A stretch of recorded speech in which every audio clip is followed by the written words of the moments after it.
anything that you just try to like spark up a situation literally right before the pay-per-view, that's not story. That's desperation to try and get someone to care about something that nobody actually cares about. That's that last minute booking type shit. This is that bad kind of predictable we were talking about earlier.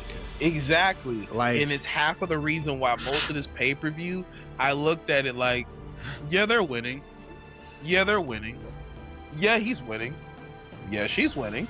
So it constantly, it was a lot of times, and people might look at that like, well, why? It's not even fun for you at that moment. You just keep predicting it. It's like, what if you're presenting this to me, and I'm supposed to watch it?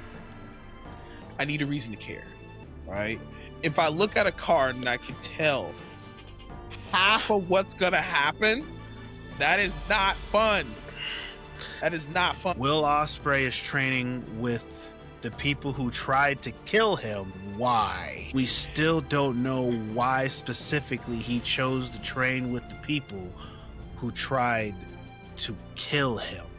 And that's the problem. That we shouldn't be the ones having to do that piece, especially with how far into the story and the game that we're in, because now, at the end of the day, now it looks like Will Ospreay is no longer with the Death Riders, and we still don't know why he was there to begin with. Real quick, what the fuck Mick Foley doing, dog? Bro.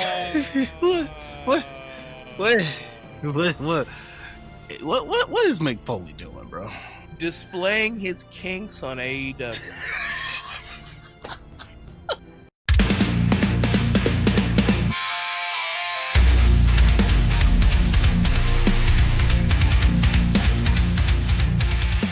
Welcome to another episode of the Big Brothers of Destruction podcast. Sugo, it's the massacre. It's your boy, Swag Switcher in the building. Listen, the way you said that is like you out here can put that bass in the voice right now. It's like, hey, yo, like I get that Barry White on, my nigga. You know when you wake up and you Barry White the shorties, bro. Out Like, here with that can't get enough of your love, baby. What's good? How you doing?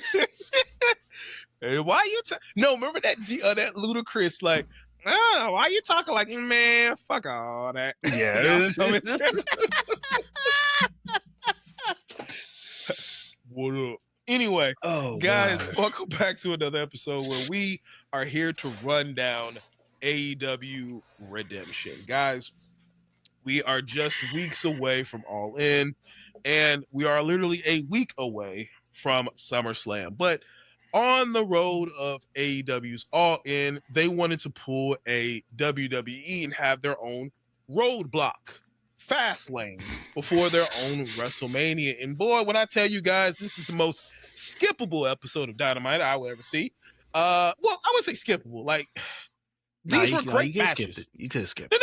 No. These were great matches. Some of these matches were good. Just well, why? I mean, why? AEW is the place where the best wrestle. So this is true.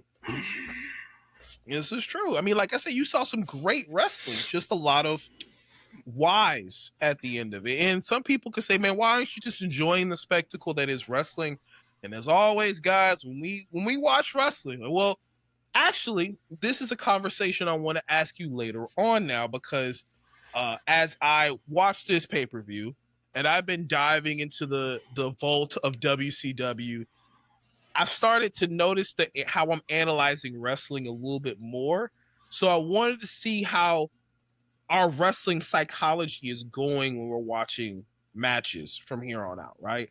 I feel like mine's a little bit developing. I feel like I'm noticing certain things that I look for when I watch matches. Mm-hmm. Which kind of dives into the conversation of before you find no value or you don't really like deathmatch wrestling as much.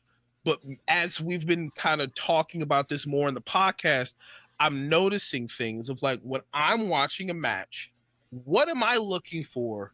And what am I essentially, what do I care about? What makes me care about the match? Whether if it's the stipulation, whether if it's the story, whether if it's the wrestling, what hooks me in, right? And I think as every wrestling fan, we should all know what hooks us in. Mm-hmm. Is it a good baby face? Is it a dastardly heel? Is it the chemistry of two people just beating the shit out of each other? Wrestling holes wise or using light tubes. Either way, I want to dive into this pay-per-view as our first stop of analyzing what the fuck do the brothers look for? Because we have similar values when it comes to wrestling, but there are certain points we kind of veer off a little bit. And I want to see where that begins and what we look for in our matches. So we can start off with the top of the card for AEW's Redemption, which was a 6-way ladder match where we had the following. We had Commander, Mortis, we had Speedball Bailey, and we had Jack Perry, El Clone, and there's one more. Nick Wayne, which I was actually, you know what, think about Nick Wayne, seeing him in that match was really cool. Really cool. I know he's been in the depths of ROH for a while, so seeing him in this match was like, cool. Yeah, get out of the ROH vortex. He's been hanging on in ROH. He's been getting his reps in New Japan, really. That too, Super Juniors. So he's been doing those kind of things. So Speedball wins. Okay, you just go straight to the finish. Speedball wins. Okay. Speedball wins. The match was fine. You know what I'm saying? Like it was a ladder match. You know what I mean? It was like it's weird, which is actually interesting to say, but I was like, it felt very on par with like your WWE Money in the Bank. Literally, they didn't get too crazy, but I at least give it to them that they're still trying to be innovative with this type of match. So they're still trying to be different. And it's like there's only so many ways to beat up a motherfucker with a ladder, and somehow they're still finding a different way of doing it. Ultimately, this match was which to a certain degree makes me question to say this, but like this was a fun start to the pay-per-view. You know what I'm saying? But it's a good opener. It's a good opener for the pay-per-view, but the only reason why it's a good opener for the pay-per-view is because the bodies of characters who were in this match are just a bunch of openers. It's a mid-card match. So not only was it a mid-card match, but it was a mid-card match for an almost dead title, to be honest with you.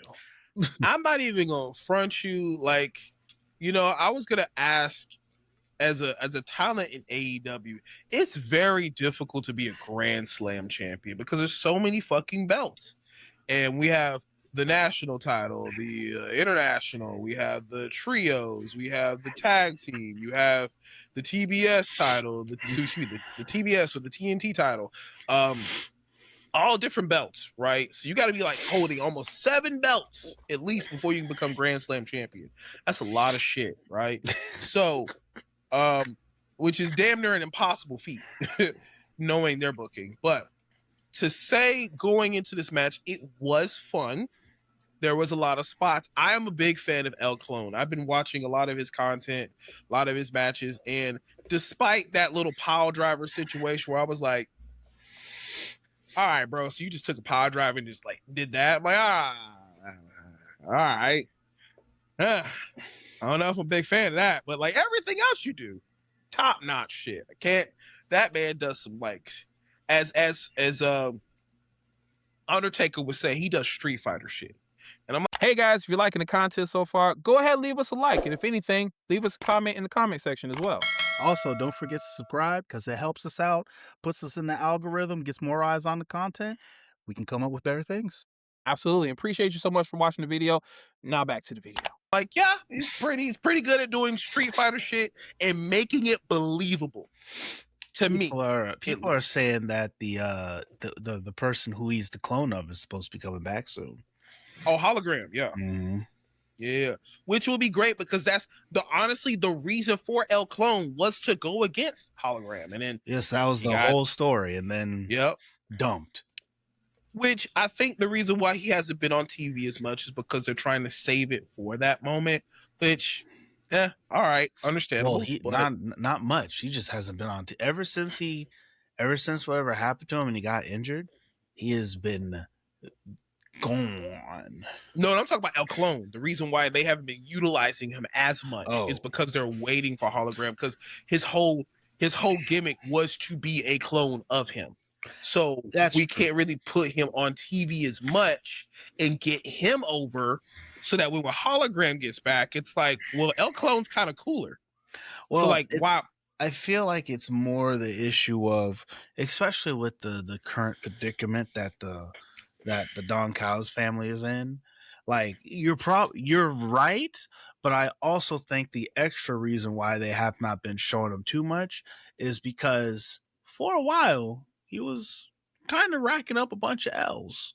It was making him look bad because he's people there's a lot of important people in the Don Callis family, and then there's a lot of nobodies in the Don Callis family.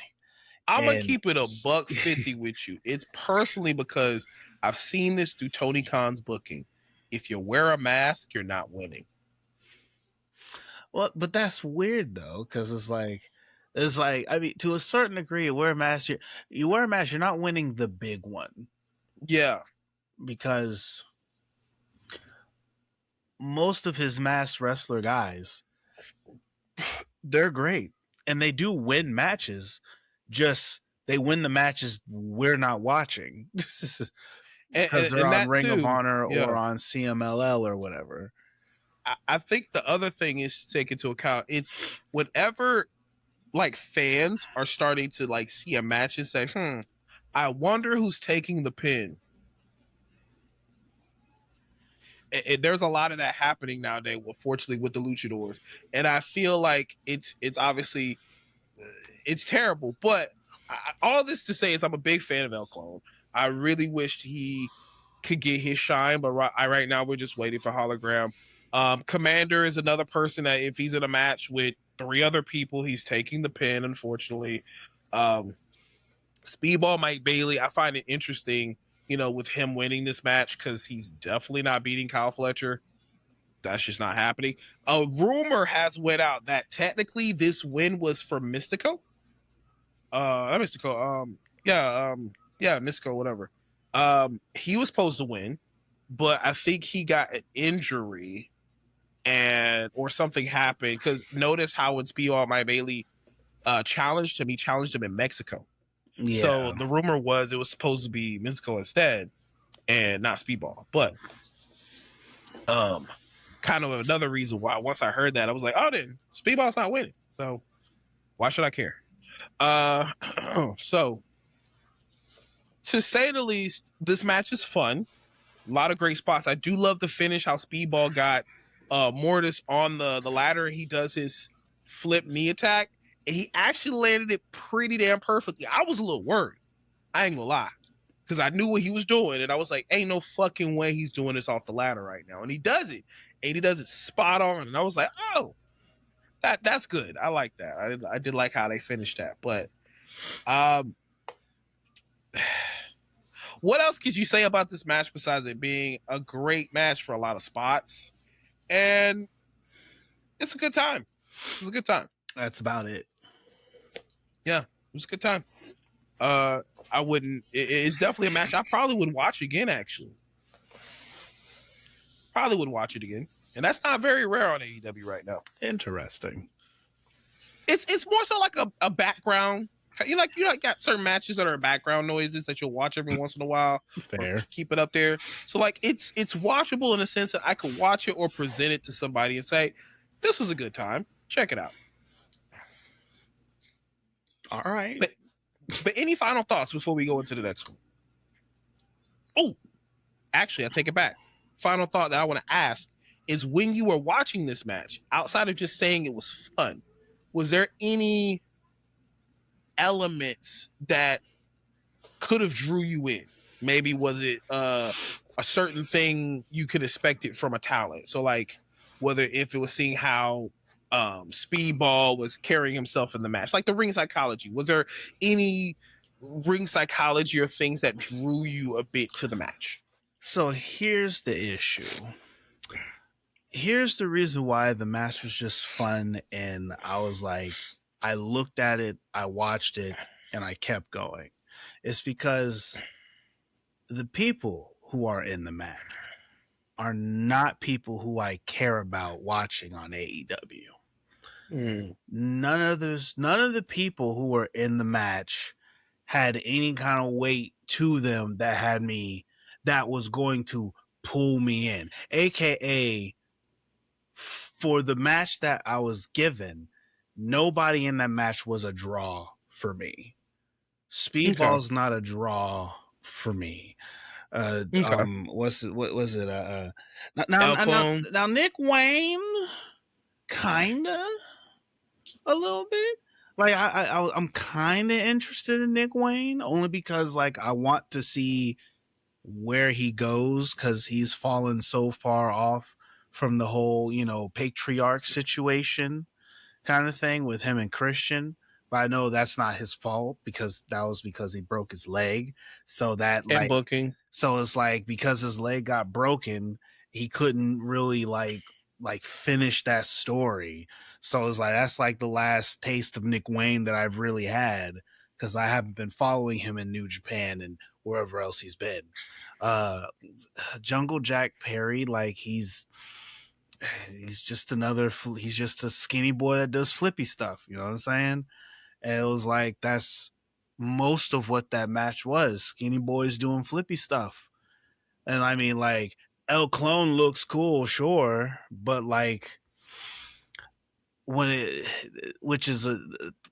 comes to these luchador guys,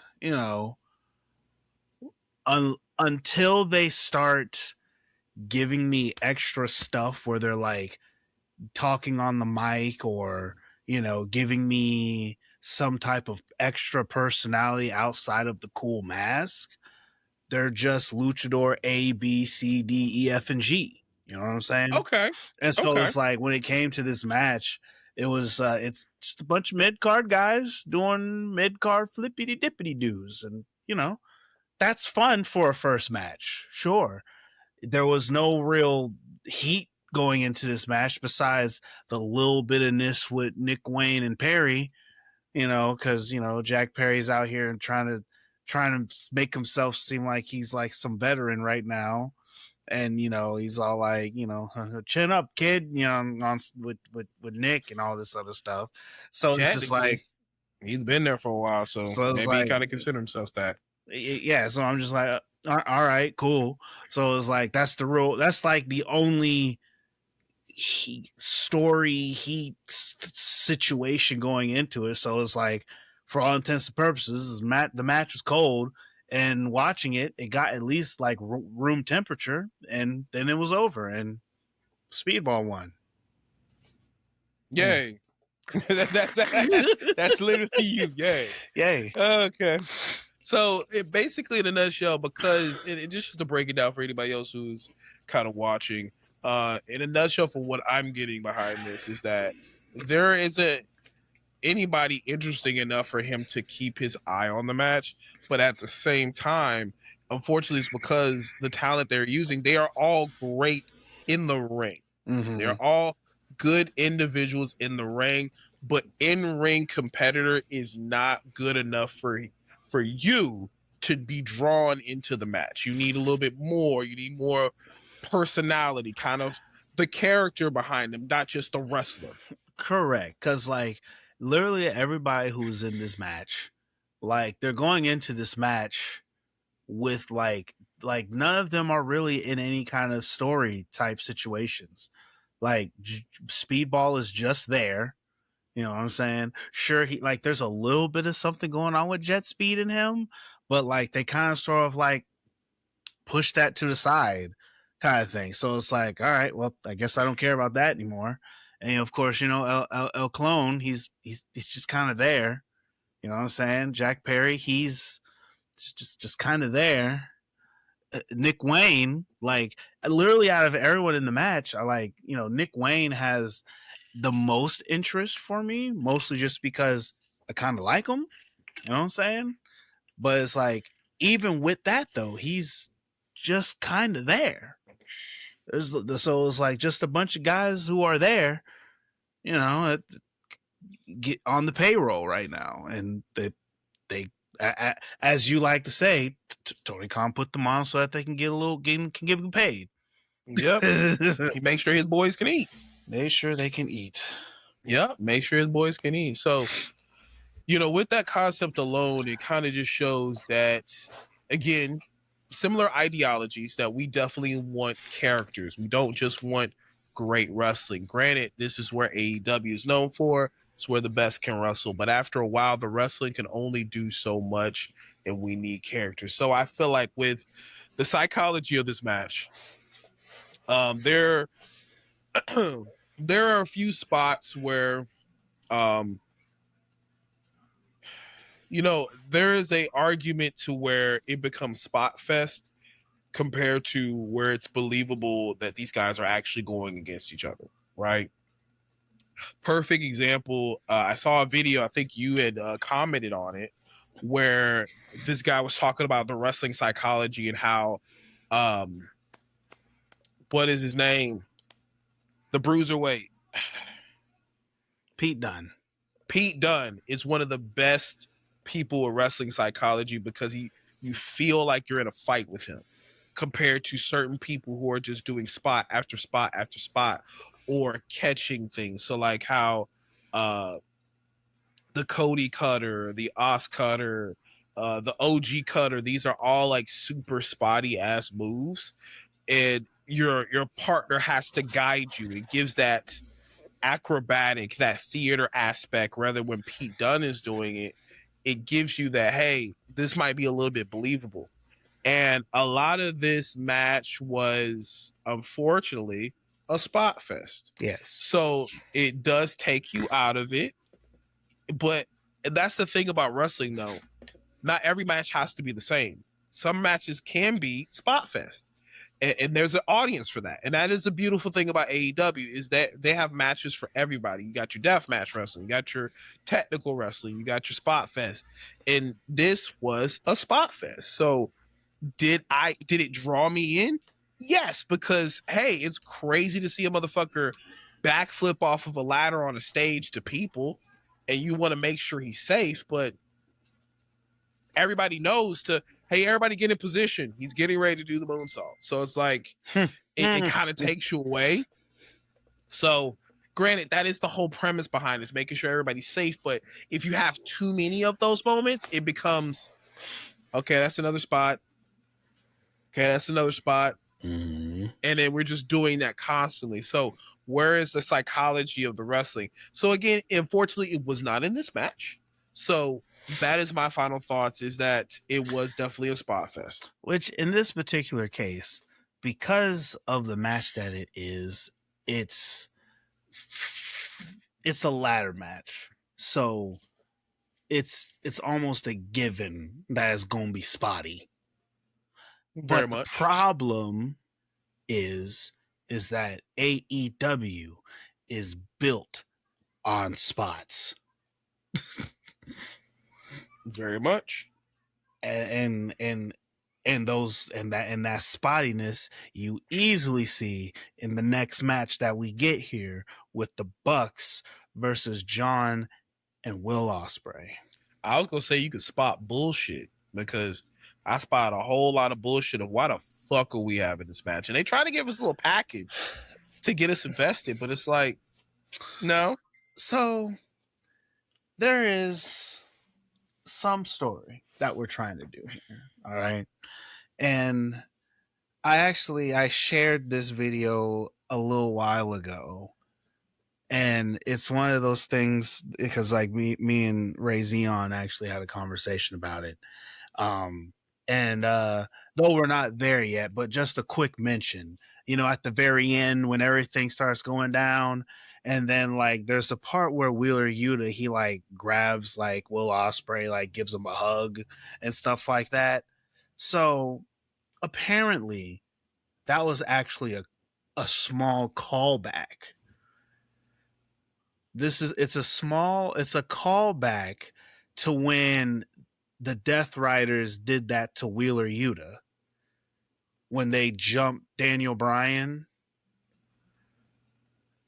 So it was wait, when he was second guessing everything. so like Wheeler Yuta way back then, Wheeler Yuta, he was in the ring, and then like I think Claudio gave Wheeler Yuta a hug, and then when he gave him a hug, he held on to him as everyone beat the snot out of Daniel Bryan and they suffocated him with the bag type thing.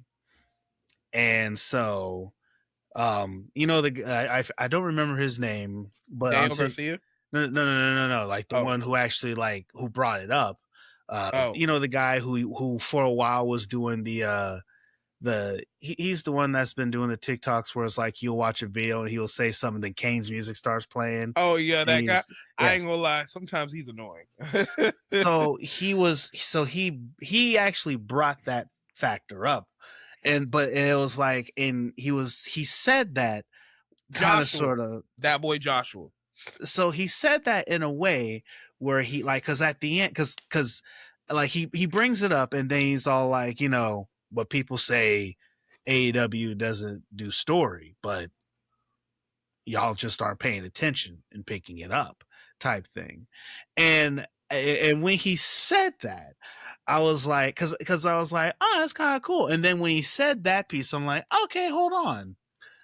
Cause sure, AEW and when it pertains to this whole situation, yes, AEW does try to tell stories, but the problem is it's like if you're watching something and it's like when you watch a show, is like in this particular case, if the fact that they were doing a callback to something that happened prior, it's like there's such a disconnect from what happened prior to what's happening now that we don't know where to look for these connections, kind of thing. There's nothing drawing us to see where these connections are happening.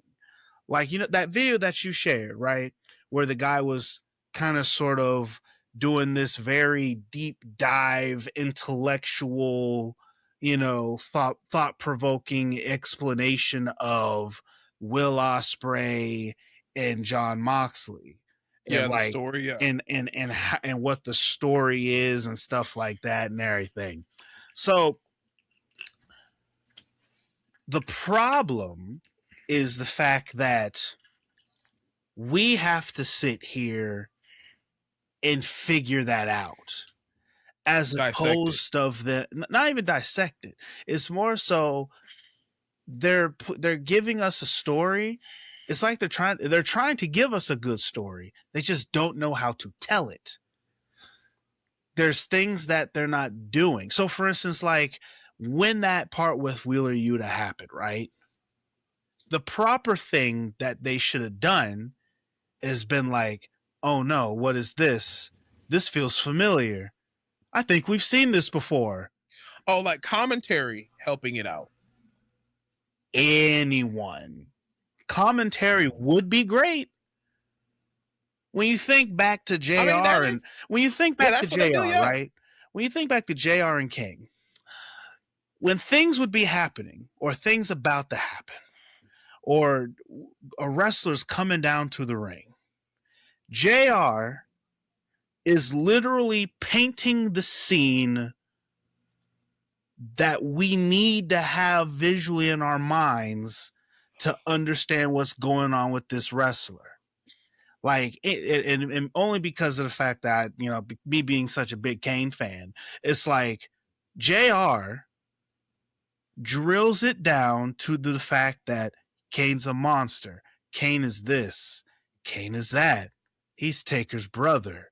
He's doing this. He just did da-da-da. You know what I'm saying? Like, he's filling in the blanks so that once everything happens, we're all like, yeah, that's why Kane is this way and that way and da-da-da-da. And it's like AEW's not doing that. Now, whether if it's commentary doing it or them just like it, whatever bits that could be, piecing these little story bits together. They're not doing it, and instead we have to sit here and try and figure it out in a way where it's all like, I think what they're trying to tell us, instead of telling us, or telling us enough so that we can connect A to B, because they're giving us A and C, and they're just going to be like, B? I don't know. Where is it? Where's B? Can you find B? Tell me where you see B. And it might not even actually be there.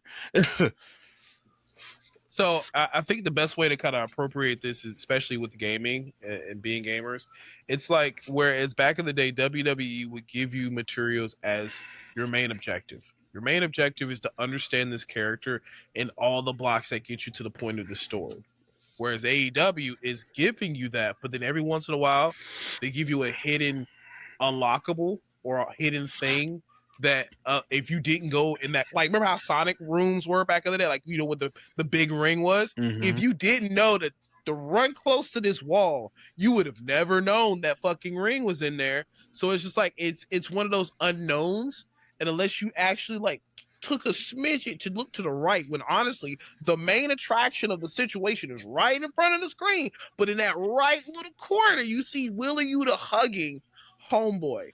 Like it's small stuff like that, and it's not as blatantly obvious. They want to make you play detective for your story, and that's not how you do wrestling. That's not. And you got to make.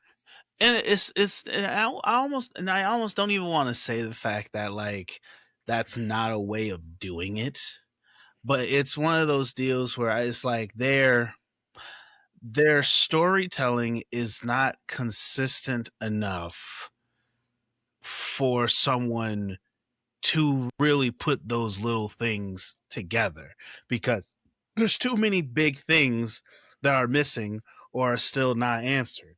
Like, we still don't have a real answer as to why we're even in this situation with the Death Riders to begin with.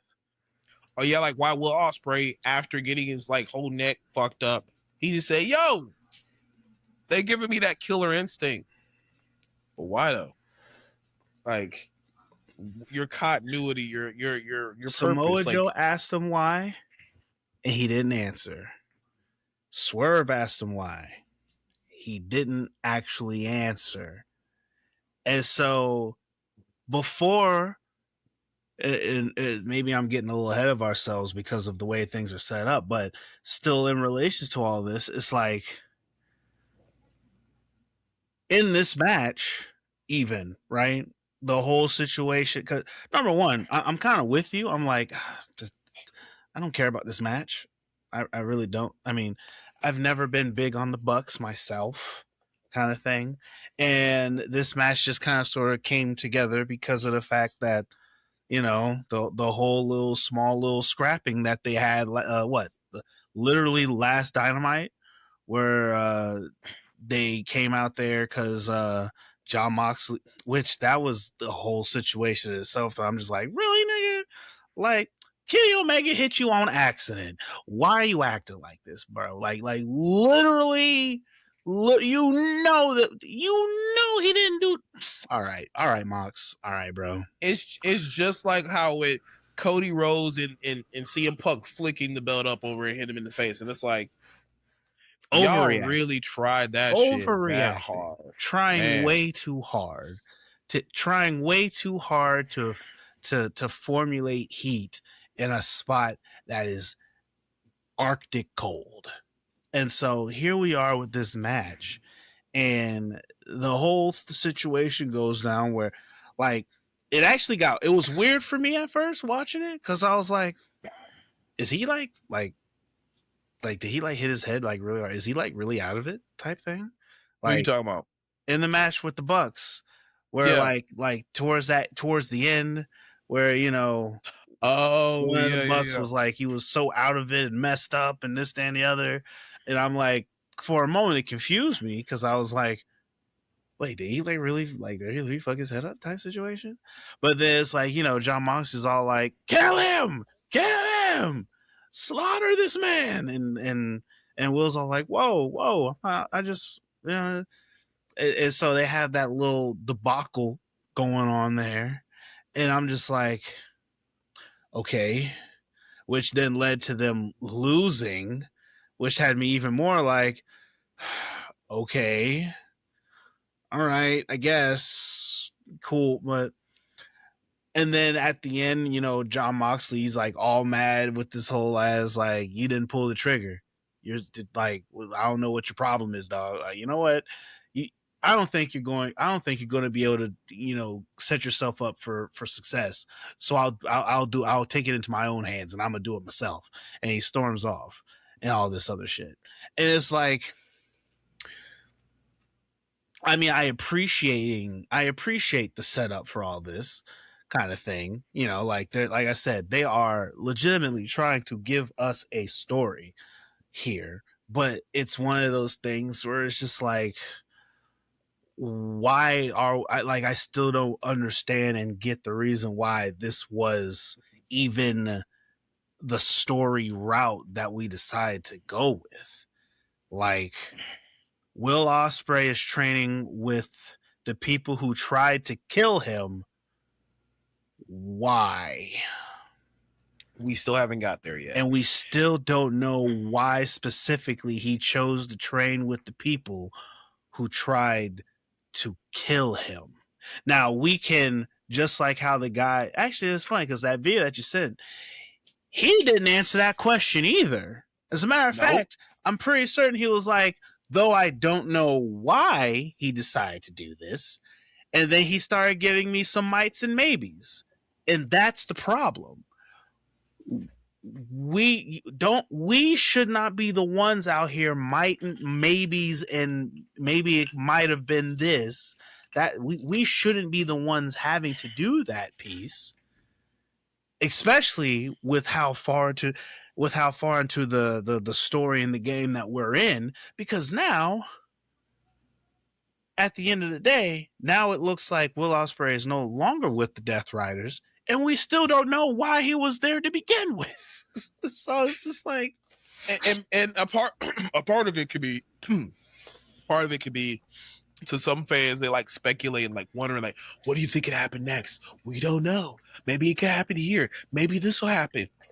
And sometimes to some people, some fans, that's the fun of wrestling, is to constantly do these guessing games and back and forth and speculate, just like how me and you are doing right now. That is the beauty of wrestling. Some stories are blatantly obvious. Some stories, they make you want to think about it more. So, but the problem we get with AEW is that we'll wonder, we'll guess, we'll speculate, and they leave the answer as,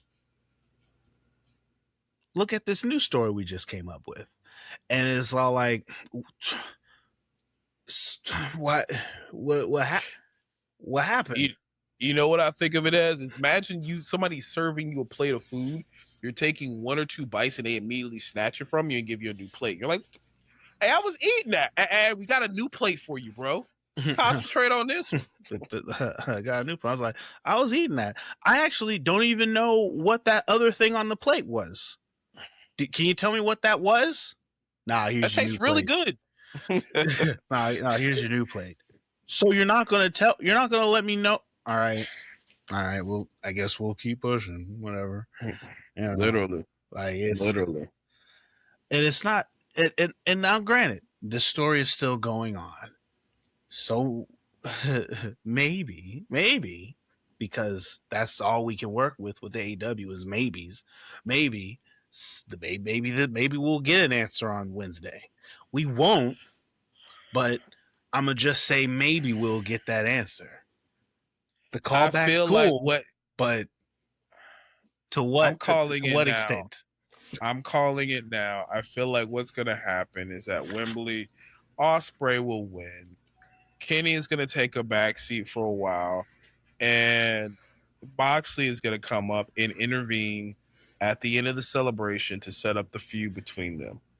the next feud is going to be Ospreay versus Moxley, because Moxley just has to be in everything. You know, we just got out of a situation where Moxley and the Death Riders were the most hated group in AEW. People were mad that the title wasn't on the screen because of them. And now they're setting themselves up for potentially another major situation because Moxley's going to have to go for the belt again. Listen, don't even let's not go down this whole road about the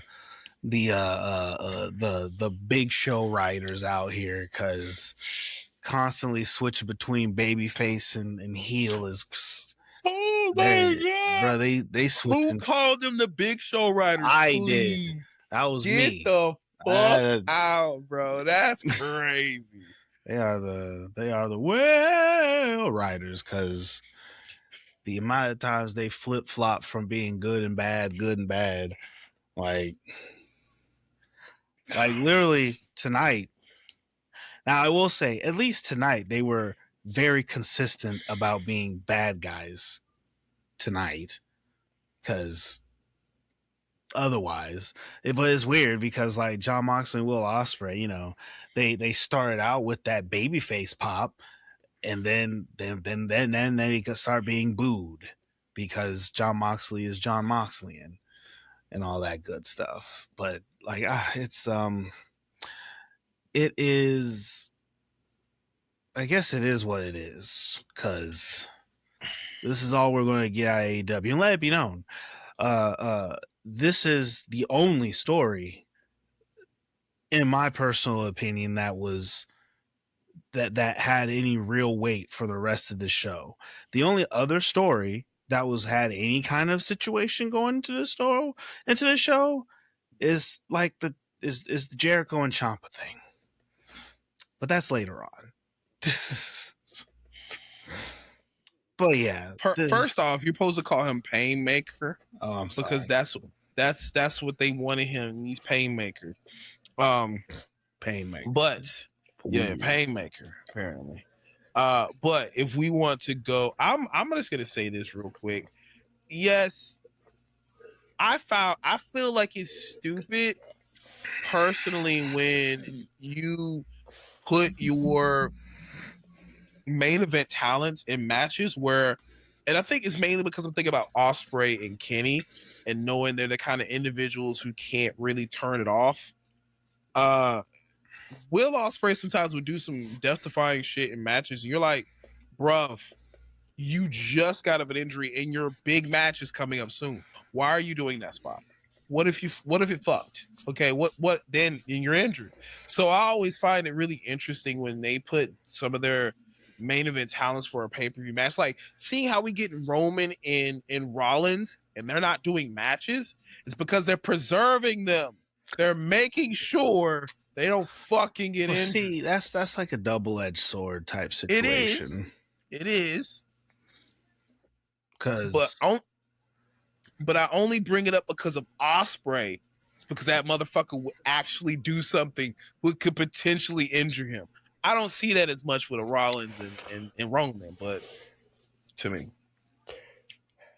it's so as far as something like that goes, I'm like, I'm yay and nay about it, right? Because like, sure, I do get it. You want to preserve your wrestlers and you don't want them to get injured before the big show or anything like that.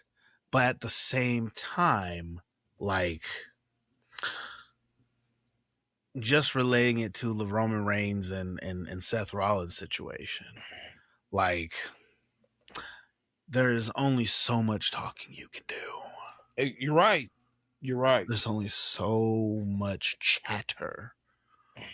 And it's not like, because I don't know why we forgot how to have these kind of matches, especially with like the Death Riders and everything. Like, you know, like, for instance, like what they did here, like as for story reasons, and, you know, like, it's fine. You know what I'm saying?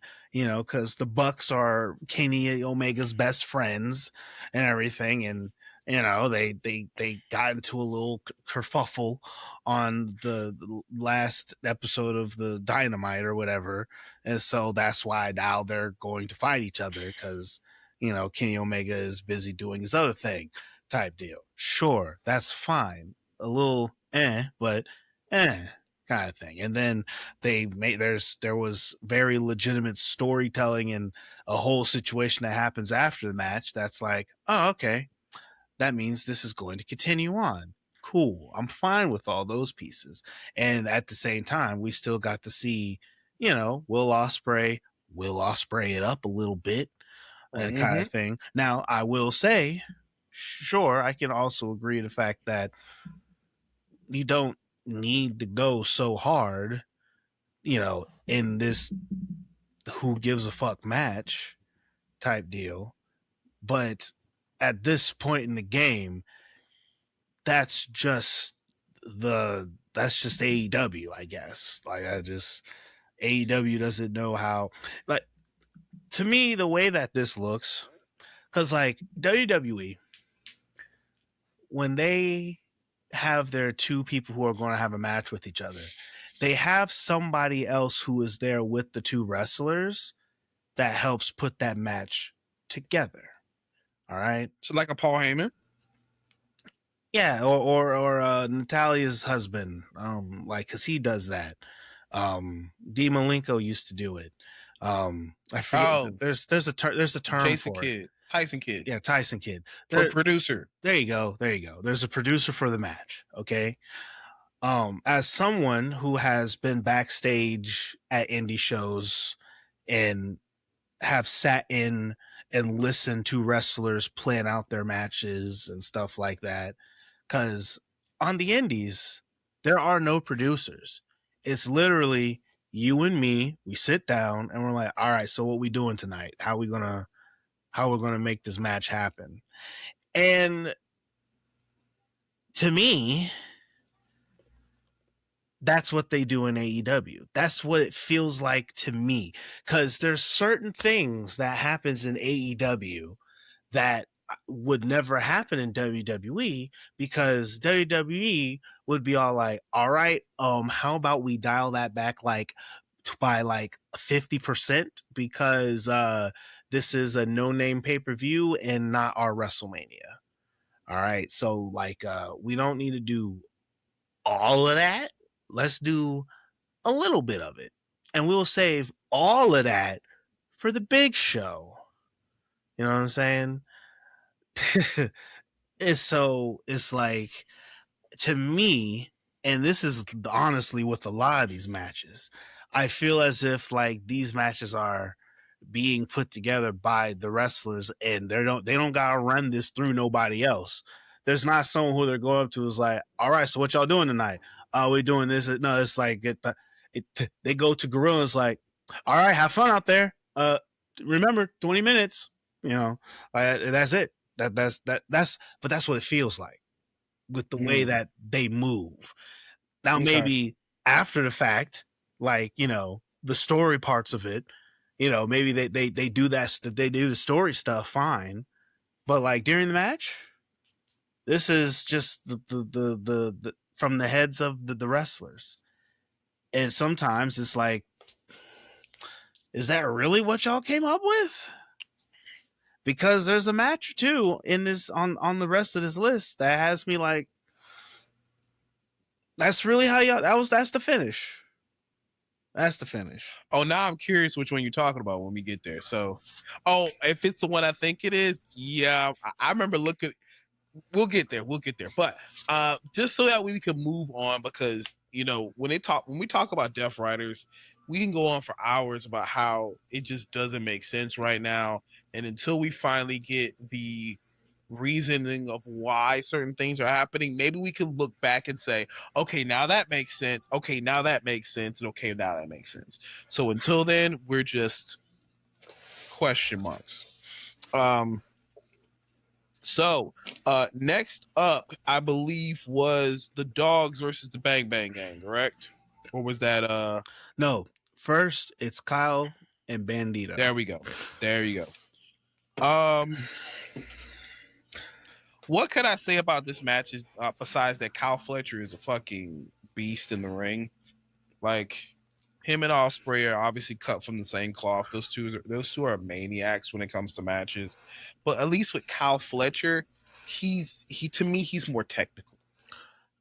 Yeah, I agree. Now one thing I want to say, this match, to show a contrast here, right? So comparing this match to the first match that we had, right? All the guys in that first match, I did not care about really. There was nothing about them that drew me in. Where on the flip side to this match, I fucks with Kyle. I really fucks with Bandito. And the match was great. And it was good and it was fun. However,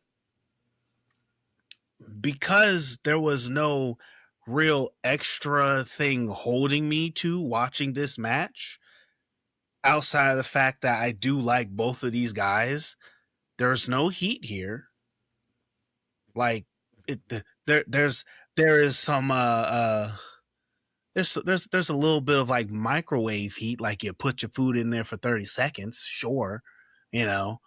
Literally, Bandito put his wanted poster in Kyle Fletcher's face and walked away. There's our heat. Ooh. Now they have to fight each other because he slapped them in the face with the piece of paper. Okay, cool. All right, whatever. So here we are. They fight each other, but because of that, it's like when we talk about the predictable, this is the bad kind of predictable. You know what I'm saying? This isn't the predictable where we're all like, Kyle's going to win, but man, Bandito might have a chance. No, this is that predictable of like, yeah, Kyle Fletcher wins next. I feel like the issue with this match, though, is the only story about it was the fact that it's Jet and Kyle back and forth with each other. Like, I'm going to do this match without any of the family's help. And then Kyle's like, I'm going to do that same shit. And so I think the story that they are trying to tell is that the family is not necessary for everybody. And they're trying to make sure that everybody is considered as talent who is believable in the ring, and that they're not always winning because of the family. So I'm over here like, where the fuck did all of that energy come from? That was on Dynamite. Yeah, but prior to this last night's or last Dynamite, right? Prior to last Dynamite, since when was Kyle and Jet at each other's necks? They're not really on each other's necks like that. It was the fact that Jet has kind of been the little bit of the mouthpiece of the family for a while. He's kind of been talking about, it's my time and this and that, and I'm soon gonna be Jet 2 belts. And then Kyle, and he's like, and I'm gonna do this next match, and I'm not gonna need the family's help, unlike some other people. And then Kyle was like, bitch, I can do the same shit too. Who the fuck is you? Young buck having ass mother. Who the fuck is? But like, now, but I'm trying to figure out when did that first happen? Like when did the heat between Kyle and Jet begin? I want to say it was like literally a week ago. I think it was like a week or two ago. Because if you're talking about this, that was just from last Dynamite, that's not heat. No, I wouldn't say it was heat. I'm just saying that reasoning for this match. But that's not enough. So it's like, that's the stuff that has me all like, no. Because people are like, but that's story. No, that's not story. That's not real story. You know what I'm saying? Like, anything that you just try to like spark up a situation literally right before the pay-per-view, that's not story. That's desperation to try and get someone to care about something that nobody actually cares about. That's that last minute booking type shit. You know what I'm saying? True, Like, true. More so trying to give a reason to hook you in. yes, good example of that would have almost been like actually no, just a good example of that is Cody versus CM Punk right now. It's like there was no heat, there was no real reason. They just said, "Hey, I want to fight you." All right, cool, we'll fight. Hey guys, they're going to fight. Boom. Say when. And then now, now we're trying to make a situation out of nothing. Like, oh, you smacked me in the face with your belt. Ooh, that makes me so mad. Out of nothing. That what you look like right now. This is almost Samoa Joe. This is almost Samoa Joe all over again. Don't you dare. Tell me if I'm lying right now. Oh my God, no. That's crazy. This is Samoa Joe and Hangman all over again. I knew it. Bro, there was no heat. There was no reason for that. And all of a sudden, even though I got my neck broke for you, I don't think you deserve that belt. Come on, man. Yeah, I mean, but I think overall in this situation, right, when it comes to, because we kind of veered off of Kyle Fletcher and Bandito, but I feel like when it comes to drawing heat and giving us a reason for this match, man, anytime I've seen Bandito on an AEW pay-per-view, I know he's not going over. I just know it. And this is what I was saying earlier, is that unfortunately, if you're wearing a mask in AEW, you are not going over in big matches. You know why? You're just not. You know why Bandito's not going over? Is because there's no program of some kind that has been happening for like the last 3 to 4 weeks to make you believe that Bandito is going to win. That's the piece that I'm trying to get to with all of this. Like, if Bandito and Kyle had legit issues and Bandito's been doing stuff and citing the fact that he's coming for Kyle, whatever it could have been, then at that point, maybe something could have happened and maybe be like, you know what? I think Bandito might be able to do it. I think he can get something done here. Which is weird because I've noticed that in every other feud he's been having, like people will come to the Outlaw Station or his like Wild Wild West area, and Kyle didn't do that. And I really like it with every wrestler. Like, I mean, Swerve did it, MJF did it. I like it's them crossing the line and going to technically the ROH world and seeing what's going on over there. So it's always kind of cool. See, here's the thing though, because when you say that, you bring up like the whole thing with him and Swerve kind of thing, right? Yeah. It's like that was the same shit, bro. That was the same shit. It was the same thing of like, hey, we're gonna there was nothing that made me feel as if that, oh man, there's this tension, there's this situation going on, there's this build up that's got me swaying either if Swerve is going to win or if Bandito's going to win. Oh man, I don't know who to choose in this particular situation. You know what I'm saying? That's what's missing from this match. Just like with the speedball match, there was nothing that made me be like, oh man, I don't know who might get the W here, who might win, who what's going on. You know what I'm saying? There was none of that, and so therefore, speedball wins. I don't care. Kyle and Bandito, I care about both of them a lot, but because there was no like, oh man, we're building this up, the tension's rising, oh snap. Because there was none of that, I'm like, oh yeah, of course Kyle's gonna win. Yeah, it's like so, Bandito, come to work so you can take a pin. Yeah, exactly. Now, the match that you thought was coming up, the Bang Bang Gang and the Dogs. I'm gonna say this real quick. On paper, this is a cool idea. In execution, 2 Chainz. all right, y'all. That's the episode. Signing off. What the fuck? Listen, That shit turned my brain off. bro. All right. Listen, the 2 Chainz match. Yeah. Anyway, on paper, this sounds like a neat idea. In execution, to me, there was a lot of flaws in it. Bro, that shit was so. Bro, they're crossing chains. That was the They're dumbest getting part. tangled up. Oh my Bro, god, bro, they was train wrecking, bro. I was like, why did y'all not like say, hey, let's go outside of the ring most of the match and save some moments in the ring? But like, y'all can't be in the same ring with these crossing chains.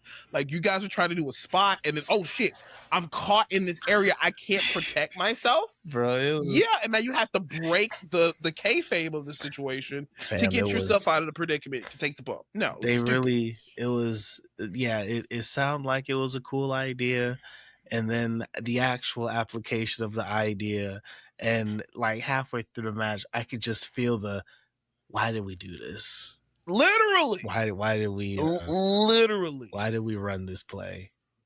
This is a bad. Literally. This was a bad play. This is a bad play, and it sucks because though I don't give a fuck about no dogs. You was a Finley fan. What happened? Yeah, Finley. All right, Finley. All right. I liked Dave Finley. Okay, since he's come to AEW, he has done nothing to continue the warrant of my liking. Like he actively makes me question, why the fuck did I like him again? Because he was a tyrant in plus he had that really cool theme song in New Japan, but he seemed like a big deal in New Japan. Yes, he felt like, and he seemed like a big deal in New Japan. He's just a fucking lapdog guy. Like, now granted, I will give them this. All right. I will say, but I think that's part of the reasons why I'm like not liking them anymore. Cause it's like the last promo that they did where there was like, we're giving like the whole PSA announcement. It's like, it's so please, guns down. I'm just like it was funny. It was goofy, but at the same time, I was like, but that's not the Dave Finley that I was fucking with. No. Like, I'm the Dave Finley I'm looking for is the savage down, out here beat your ass type shit. You know what I'm saying? Like, I'm telling you, man, a theme song means a lot, and maybe that energy is not resonating because he don't got his shit. And so it's like him going. It is like the dogs. Like, I'm just not fucking with the faction. And granted, I know it's only going to get worse because whenever Dave Kidd comes back from being injured, then the dogs will be at full effect, and it's just like they'll probably get the trios titles. Well, they had them and they lost to the conglomeration, so yeah, goes to show how good they are. So it's like, and then there is that other fact that I'm just all like, them winning this match bothers me because prior to this match, they've been nothing but a bunch of losers. The conglomeration beat their ass. They got their ass beat by Edge and Christian. But then they go up against the Bang Bang Gang and lose? Because of the chains. They go up against the Gang Gang Bang and then they win? Gang Bang is crazy. You were right the first time. You said the Bang Bang Gang. The Bang Bang, the BBG? Jesus Christ. By the way, you keep hitting your microphone. Oh, my bad. I'm over here bumping and shit. But yeah, no, it's like I wanted to like this match, but it was it did kind of die a little bit.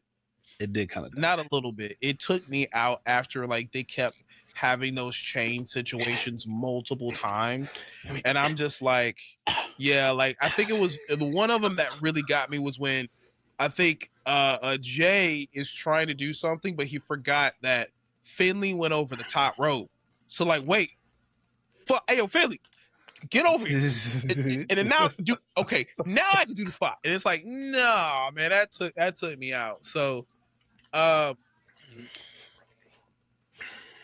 there's not much to say of this match, but like I said before, on paper, a good idea. Execution wise, the next time you guys do this, probably stay outside of the ring. Maybe like, if you're gonna be dogs normally don't stay in one area. They normally go around the ring, whatever. And I feel like having 2 cameras on them so that way it gives them a chance to do certain moments. Plus, at least with them being outside the ring, we would have the multiple rope situations where shit got tangled. And 2, they kept trying to hit each other with the chain. And there were times where Dave is taking chains to the face, to the back of the head. I'm like, ow, ooh, ow. Yo, did you not know why you're swinging it? Like, whoa, the swinging. What's going on here? Yeah, it was it's crazy. Bit of a train wreck. And it was a blissful train wreck. Now, like I said, I'm surprised the fact that they beat Juice and White like that. So I was like, yes, okay. I mean, maybe this is them trying to make the dogs a little bit more credible before Dave Kid comes back. Maybe, I don't know. But like, I mean, the match was all right. I appreciate the fact that they was trying to bring and it's because of that too. Now, all right, because this match, there was some importance to it for me because of the fact they've been having this back and forth and they've been cutting these promos against each other and stuff like that. And so, like, I went into this match with the thinkings of like, maybe that the Bang Bang Gang was going to win this, you know what I'm saying? And then them not winning was a surprise, especially considering the Dogs' track record. But it was like, but this match, I went into it with more interest in this match than any other matches that have happened prior to now. But then it was a little bit of a shit show. Which did like kind of like maybe go from like, oh man, I'm interested. Ooh, this is bad. Oh man.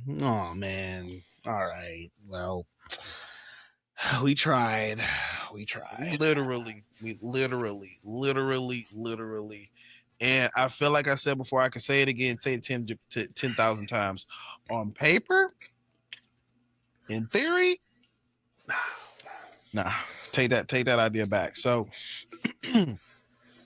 so with that in mind, as we kind of, excuse me, guys, I am coming from just being sick, and my throat is just terrible right now. Pause. So I think next would be Mila World. Oh shit. Or was that the I already know what you're about to say. I think the next match is Milo World, correct? Yes, Maya World and Sheeta. First off, if that's the case, Milo, you earned that shit, girl. Okay, it was her birthday. That. On her birthday. Yes. You earned that shit. It wasn't even because it was your birthday. You earned it. That Owen Hart Classic, if that didn't turn anybody into a fan of you, God damn it, they're aware now. And kudos to you in your hard work, getting off of Athena's shadow and becoming your own champion. And if they don't create a angle where it's loud, she's raising up her title and showcasing, hey, you're in ROH where your title is, I'm actually in my title actually has a little bit higher value. That's crazy. That's crazy. And then and now it's Athena trying to chase and get that belt. So here's the issue. The only issue that I have when it came to this. So first off, kind of going into like how I was feeling when going into this match, right?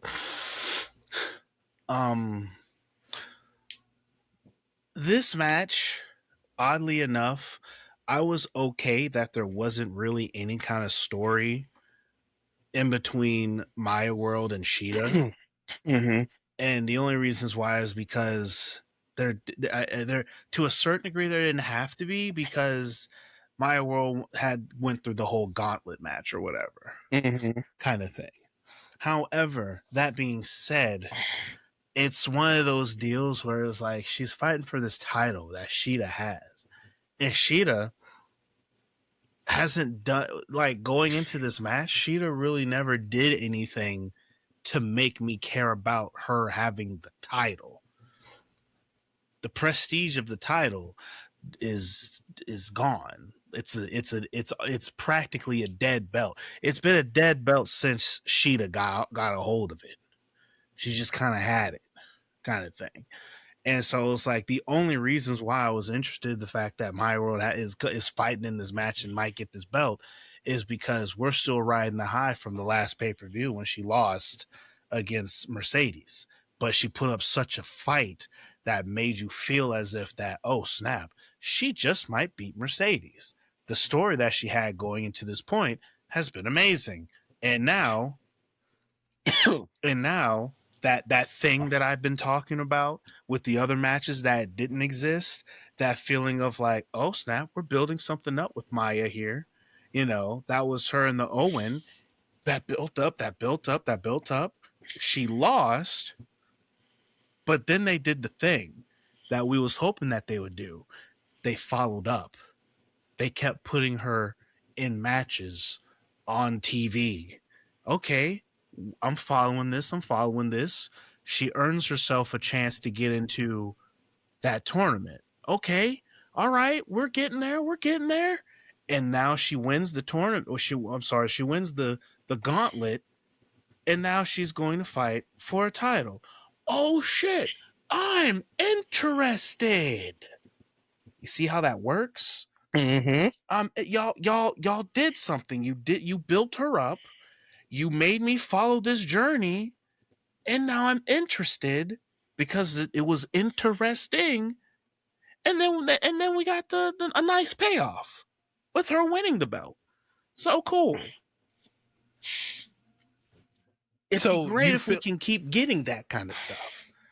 So you feel like at the end of the day, it was the story. The one thing we talk about more than anything is the story and building up of the character and giving me a reason to get behind them. Yes. This was one of those moments where even though Sheeta is a dead champion, like her reign, it mattered nothing.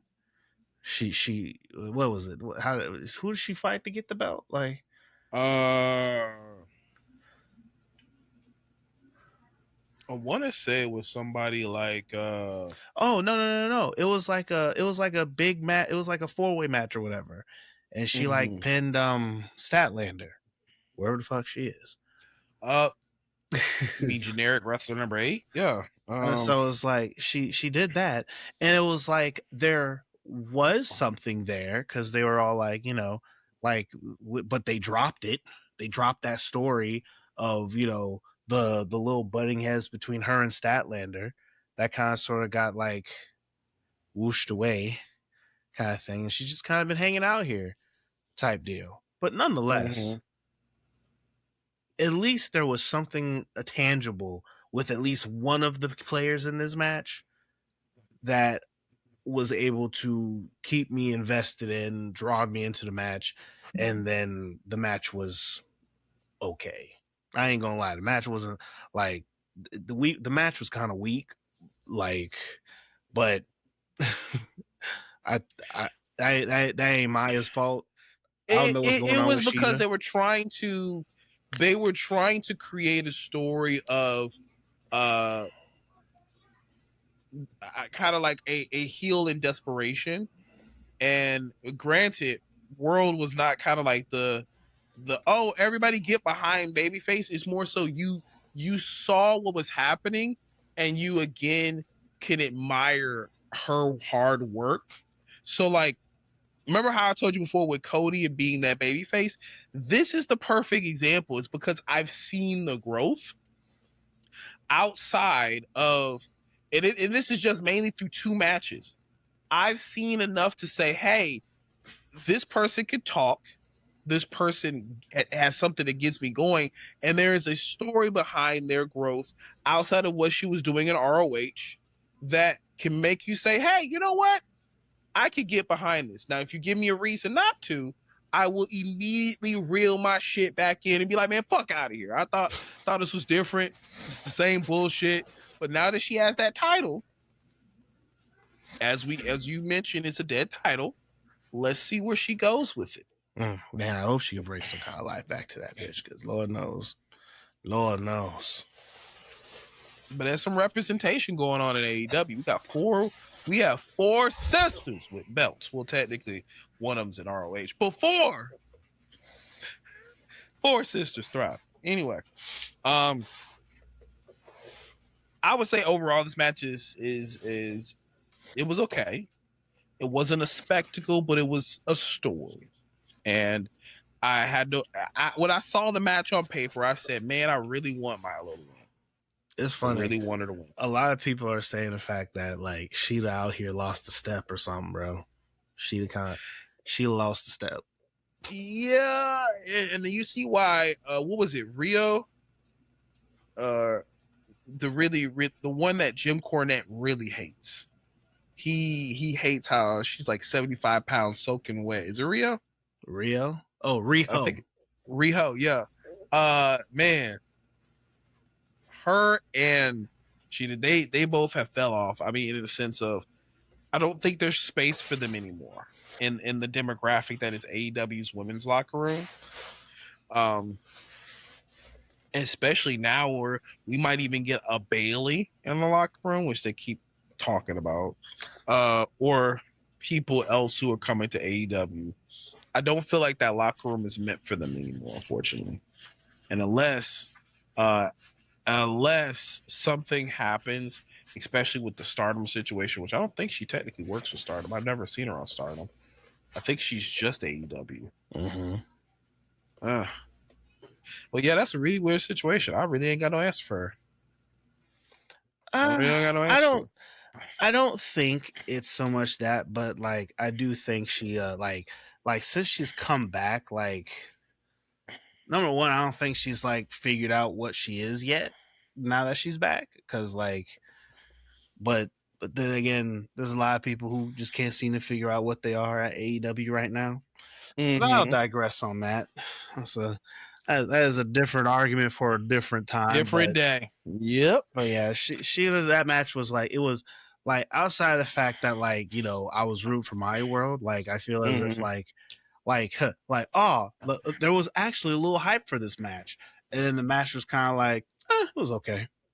Yeah. But what helped me stay invested was because of all that other work that they put into Maya World to make me want to care about this match. And so it was like, even though the match wasn't the best match, it was still worth watching for me because there was something I could sink my teeth into. Exactly. So, despite that, I think the next match we have is the tag team match for the tag titles. Now, this match is the exact opposite of everything I was just talking about. I don't give a fuck about what's going on with the Death Riders and Cope and Christian. All right, like the way that this happened, it's literally it's CNC fought Wheeler Useless and what's his name, and they beat him.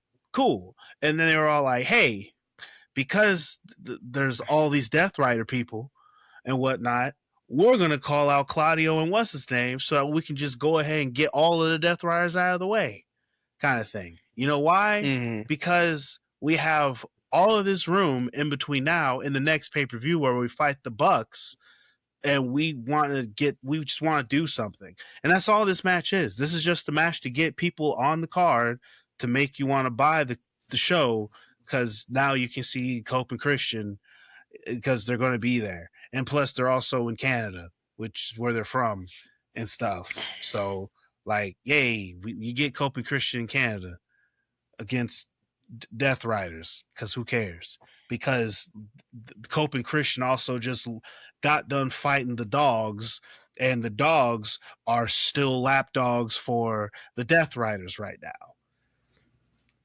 because that's still a thing.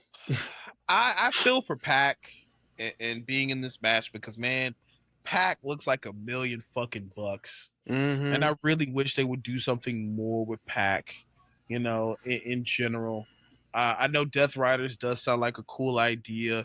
I really wish they would have went into the angle of making him the leader. I would have loved to see a Pac Death Riders leadership and just to see how ruthless it was.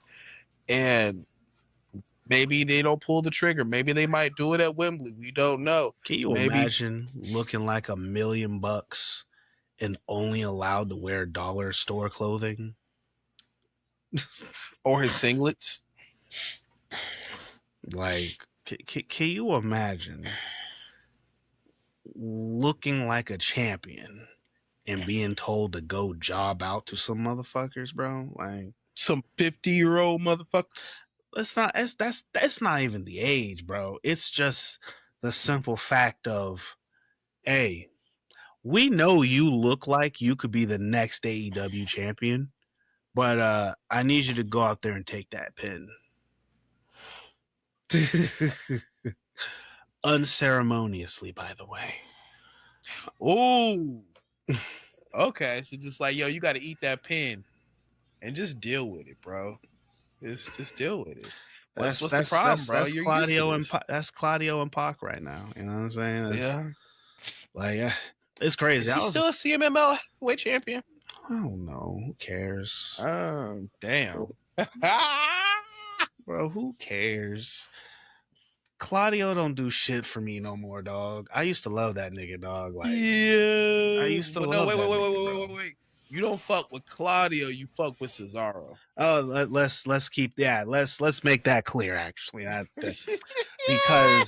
Because unlike Claudio Castagnoli, Cesaro, he does not set the bar. He is the bar. Never forget. Oh man, Cesaro was just so much cooler, honestly. Yes. And he was so much cooler. It's weird though, because it's like there's a part of me that feels like WWE brought the showman out of Cesaro. You know what I'm saying? Like, I used to love it when he come up on the mic and then speak in his 20 different languages and stuff like that. And then when him and Sheamus did that thing, and they have, we don't set the bar. We are the I literally was scrolling through my phone and I found that GIF of them doing the we don't set the bar, we are the bar. Like, I had that saved as a reaction GIF. Like, I literally was scrolling through my phone, I found that. I'm like, man, where the fuck that nigga at, bro? Where the fuck is he? I just miss Cesaro coming out and ripping off the suit and then, But now it's like there's a part of me that feels like that's the showman that Cesaro can be, but what we're getting is all Cesaro probably just wants to be. Like, there's a part of me that feels like that was Cesaro showing off or being told what to do. Mm-hmm. And like, I'm looking at Cesaro in here and I feel as if that, like, this is just what he wants to do. Like, he doesn't want to talk. He doesn't want to, like, like, be this big driving force. He just wants to be a goon, somebody's muscle. He just wants to stand there and look menacing and fight people and look really, really strong. He's an old man now. He's like, man, I'm not here to entertain motherfuckers. I'm here to hurt motherfuckers. I guess. And that sucks. Because Cesaro is so much more entertaining than what AEW is using him for. letting all that good Cesaro go to waste in Castagnoli. But yeah, like, this match was whatever. You know why it was whatever? Because fuck you mean they're gonna beat CNC. We know we gotta wait CNC to fight the Bucks. Really? You really think they're gonna drop the titles to these Death Riders over here? All right, y'all. This is that bad kind. This is that bad kind of predictable we were talking about earlier. Exactly. Like, And it's half of the reason why most of this pay-per-view, I looked at it like, yeah, they're winning. Yeah, they're winning. Yeah, he's winning. Yeah, she's winning. So it constantly, it was a lot of times, and people might look at that like, well, why it's not even fun for you at that moment? You just keep predicting it. It's like, what if you're presenting this to me, and I'm supposed to watch it? I need a reason to care, right? And if I look at a card and I can tell half of what's gonna happen, that is not fun. That is not fun. yeah, that's like that whole deal where it's all like when they say like, well, if it's so predictable, like there's, like I said, there's good predictable and then there's bad predictable. Like it'd be one thing if going into this match they had Claudio and fucking Pac looking like they've been this rearing amazing tag team getting built up to, do something big and be something important. Granted, because they're the heels, I would have hated for them to be getting this big push. But at the same time, when it came time to this match, I would have been sitting here and instead of being all like, yeah, Cope and Christian are going to win, there would have been a part of me, but I'm like, man, I hope the fucking Death Riders aren't about to win this shit. The fuck? But there's Claudio and Pac have not been doing any of this. There's been no tension building. There was no prep work being done to make me think that they had even a fucking chance. They jumped Edge and Christian one time. And here's the thing: if even they won the match, it'd have been a 1, 2, 3. What the fuck? What? And that's not what you want. Which is true, but the difference would have been is the fact that with them building this team up, and then them fighting some credible people and getting the W's over them, like they fight the where are they? What's the name of the team? Like they fought FTR or something, Yeah, and they beat FTR like in a decisive win kind of thing. And now we have to look at them like, oh, they really want them tag team titles. They really might put the tag team titles on them. That's crazy. This might actually happen. And now I'm doubting what would have been a easy, of course, Cope and Christian are going to win. There's a hint of doubt in me thinking that maybe they are going to give it to the Death Riders. Now, sure, if I, at the end of the day, I've been like, why the fuck they gave it to the Death Riders? That might be one thing, but there was a merit to the fact of they did build them up to this point to make that tension and make me have to now be extra invested in this match because now I want to see, are they really going to give the Death Riders the belt? But we didn't get that. We just got a very predictable, yeah, no, Cope Christian going to win because obviously they got to fight the Bucks type thing.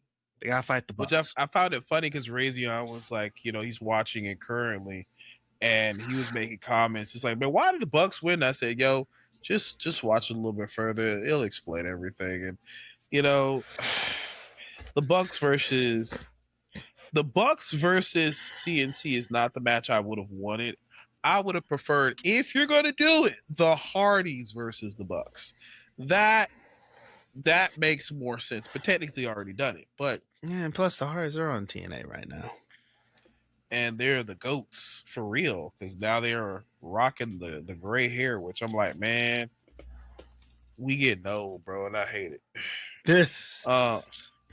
When my legends are not growing gray hair and doing certain things, and I'm like, oh, they old now. Oh shoot! All right, well, it's time to saddle up here, boys. It's almost over for me too. But there's really not much to say about this match outside of congrats, CNC, and back of the line, Death Riders, I guess. I don't know. Back of the line. How about how the fuck they get in line to begin with? But that's a question I don't have. Right. I don't have the answer to. Which that leads to something that I'm not even going to even bring it up right now. But when we have a clean slate to talk about things, I'm bringing that shit up because I think it's. You saying that made me realize. No. I put that on here. Okay, because that's not the next match. The next match is actually no. It's Jericho and I'm sorry, Painmaker versus Ciampa. You know what? You're right, actually, because I remember exactly what I was doing at that moment. I was making spaghetti while I was watching this pay-per-view. Spaghetti. Huh? I said spaghetti. Yes. Somebody I was making my spaghetti. Spicy meatball. But so the Painmaker versus Tommaso Ciampa. Your shadow knows your story, all right, and apparently your story is taking a drill to the face. Mm-hmm. But I fucks with that theme song, bro. I was stuck on that shit for a whole day at one point. And then I get in here and I'm like, man, maybe Tommaso would actually do something. Yeah. Oh, how that did not happen. So here's my deal.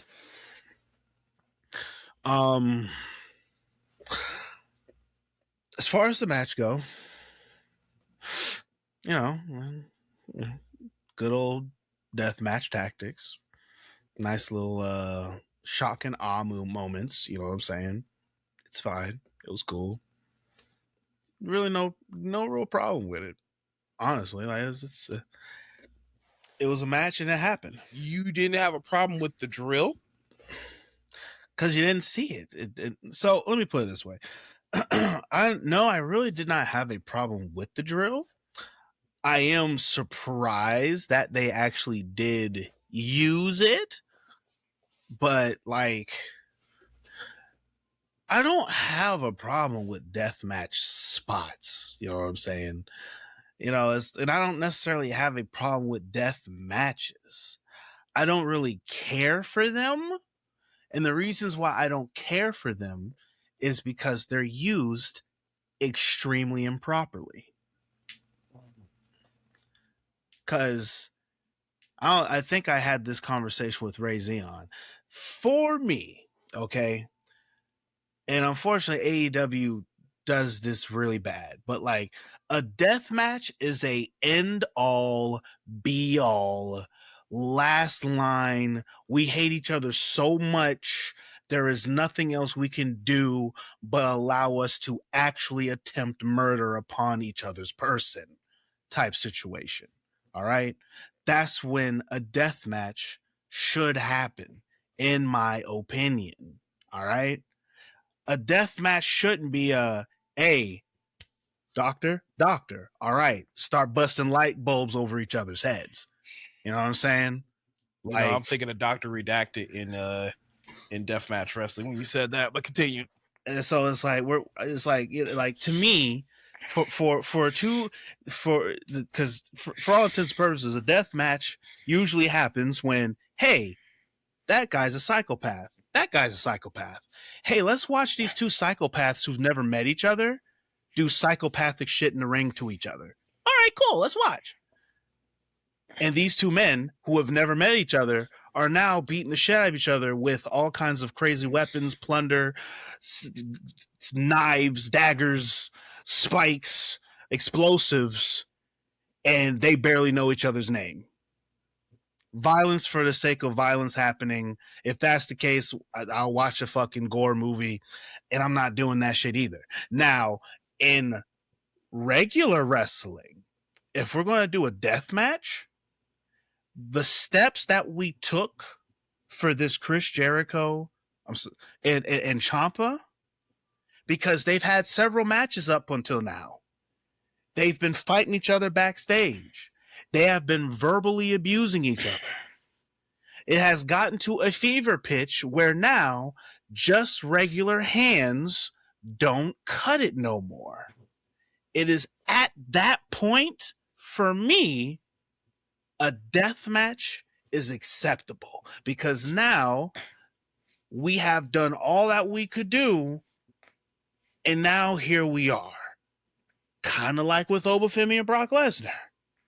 Obafemi beat Brock. Brock Lesnar comes back and he cheats Obafemi. They have their verbal little spouts against each other. And now it's like, nah, we need to lock each other up in a Hell in a Cell match so that we can actually, no holds barred, beat the shit out of each other with plunder and weapons. Fever pitch. Now there's a reason why that match is happening. Why the fuck would we? Could you imagine? It's like, hey, Brock Lesnar and Obafemi are going to fight. Immediately Hell in a Cell? The fuck are we doing? You're blowing your load too early. All right. And it's like, after that happens, if you want to do more, what's higher than a Hell in a Cell match? And in most cases with AEW, they'll just be all like, hey, we're just gonna have a match where y'all are just gonna beat the piss out of each other with blood. Okay, so once y'all have that match, where do we go from here? And it's like, even more of a bloodier match? This is only match 2. So then where are we going to go from there? Let's go even more bloodier of a match. Okay.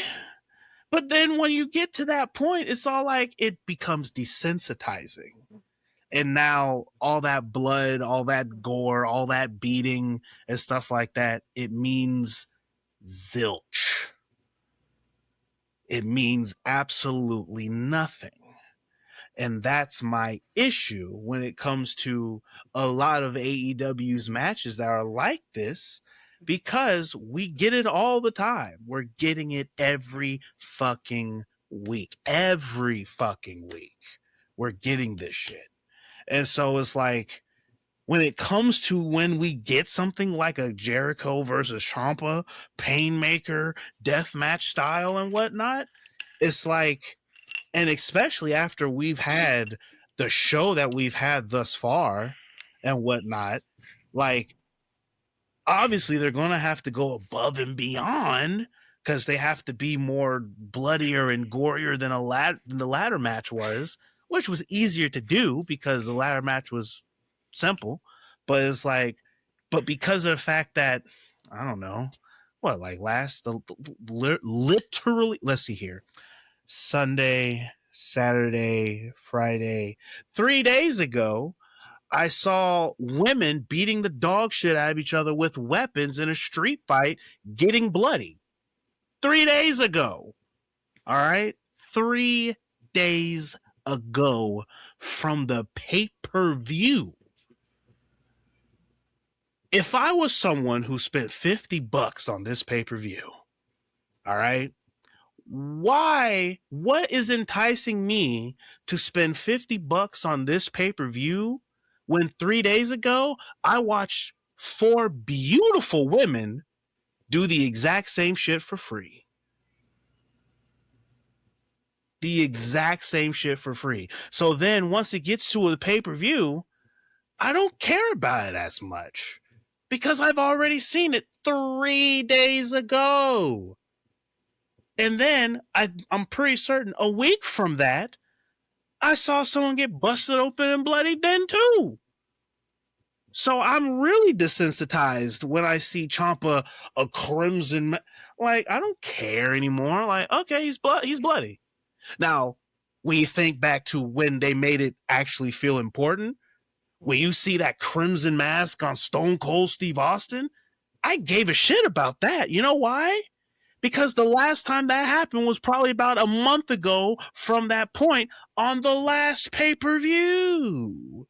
So when you're busted in crimson and you're actually selling it, but I'm gonna leave that caveat alone because we don't sell that shit either. Okay. But it's like when you're busted open and all that, like it, because it happens so much, I don't care. And then on top of that, because they don't sell it and everything, they don't make it seem like being busted open and bloody means anything, kind of thing. And that's also my other issue again when it comes to death matches, is the fact that, like, in a normal wrestling ring, when you get hit with any of those things, you're knocked out, or at least that's how wrestling has trained you to think. And so it's like, in these matches, these things that would normally knock you out now does not knock you out. And now that messes up with the brain. So it's like, okay, so like, so when I get dropped on spiked hockey pucks and and get something like completely shattered across my head, and I've bled like 10 gallons of blood, I can, and sandpaper by that, sandpaper, and rub sandpaper on my head, I still kick out after that. Then that starts fucking with my illusion of, well, I can understand why everyone kicks out of finishers, because finishers aren't sandpaper on the head. Finishers aren't light tubes and glass. Finishers aren't fucking Judas effect with a spiked fucking glove. You know what I'm saying? And so it's like, that's my small issue when it comes to these deathmatch things. Now, granted, I can suspend my belief to a certain degree, but because of the fact that AEW does it so much, it's like, because watch, Ciampa's going to show up next. This what on Collision? No, not Collision. Excuse me, Dynamite. He's going to show up on Dynamite. He's going to act like nothing happened. Nobody's selling the after effects of a death match as they used to back in the day. Yes, but because I know how death matches go, in regular death match wrestling, they don't sell that shit either. And so it's just like, all right, whatever, I guess. So y'all just fucking literally pull knives and try to kill each other just for the, okay, cool. I mean, just for the one time, just for the one times and the one times only. But I will say, from watching this, I was like, man, with Painmaker's entrance, I don't know if you saw Tommaso as he was walking out to the ring. He was just like, the fuck is this nigga doing? Like, I want you to, I don't know if you saw it, but like his reaction to when Painmaker's coming down to the ring, when Jericho's coming down to the ring, the camera cuts to Tommaso, is like, the fuck is this nigga doing? And I'm going to screenshot it and send it to you. That shit had me dying. Because it was just like, who the fuck is this guy? You know what I'm saying? Yeah. Yeah. But I mean, overall, the match was fun. Like, it was fun. You know what I'm saying? The glass situation got me worried, because I was like, normally it's a sugar glass, but this was a glass that you could see through. So I was like, wait, is this actual glass? Which technically sugar glass you could technically see through too, but the way they presented it is like they went to a Dollar General and picked up a glass mirror. And I was like, wait, homie, that's real glass, bro. Like, what you forgot doing?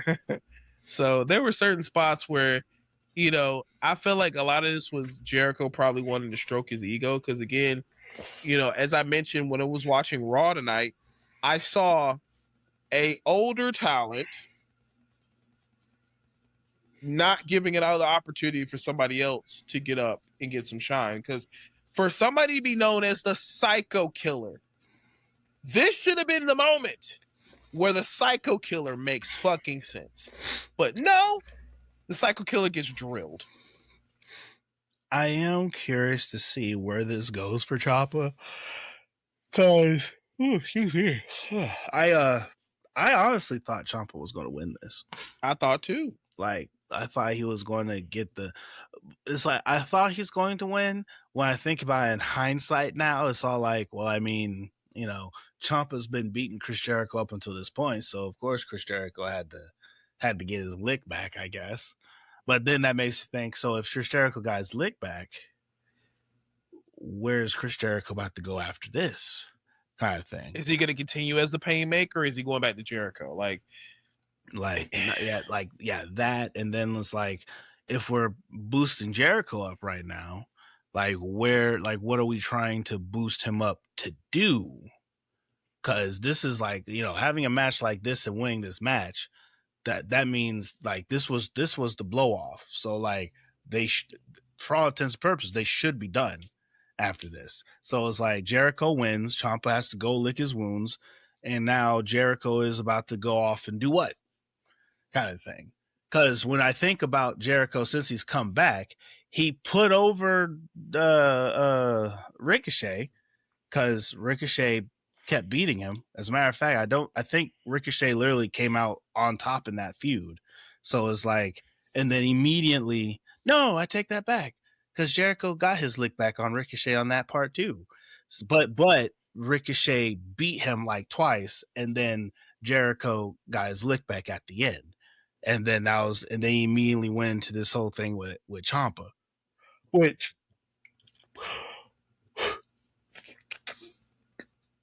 they never explained why Ciampa was just like, hey, fuck this guy in particular. Like, they never explained that part. Outside of unless the explanation is Ciampa thinks he's better than Chris Jericho and now he wants to prove it. I think he just saw a target and Jericho was a target. I personally don't know as well. And personally, when it comes to this match, I don't think much is necessary for it to just go. It just goes. So, in reality, the match, I would say it was skippable. I probably will watch the chaos again, but I think we can move past that. But I know we got 3 more matches to go through. 3? Yeah, 3. So I must have missed one. We got the national championship, we have the women's championship, and then we got the main event. The national championship. Yep. Okay, the women's championship. I just forgot to write those down. But real quick, and I'll try not to harp on it long. But nigga, what the fuck Mick Foley doing, dog? Bro. What is Mick Foley doing, bro? What? Displaying his kinks on AEW. He had 2 muscle mommies in front of him, and he just said, yo, Tony Khan, I know you like getting your feet pics from Monet, but can I just get next to these 2 muscle mommies? Let me get my kinks in too, bro. Okay? Yo, Mick Foley on live TV getting his kink on is crazy, bro. Bruh. This man sat there and was like... He might like get humiliated. You know what I'm saying? That might be a part of it, bruh. Because it was such a cringe spot. Fam, it was that was a hard watch. That was like, it was a hard watch in a sense where it was like it almost felt like, did someone miss their lines? Like this, did someone go off script? It just with the way Not even that. Who the fuck cleared this? Who cleared Mick getting on his knees to these 2? Nothing against the 2 women. Like, hey, but who cleared him? Why don't you bow down? And he bow. And I think what made it worse is the fact, like, how long it went. Because it would have been one thing if he was like, bow, wow, and like stop, but he just kept going. Bow, wow, woof. Like, bro, like I said, he's a pup, apparently.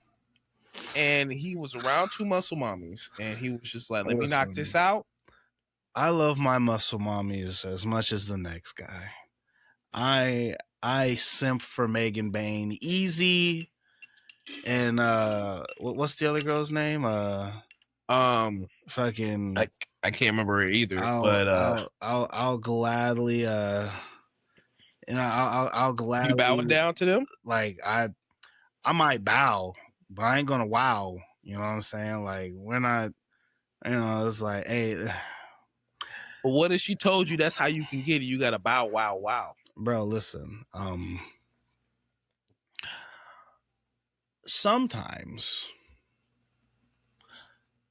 there's just a little too much self-respect to just lower myself to such a degrading level to get what I want. You know what I'm saying? You know what? There are just certain things that are just, you know how there are some people who will drink somebody's bathwater?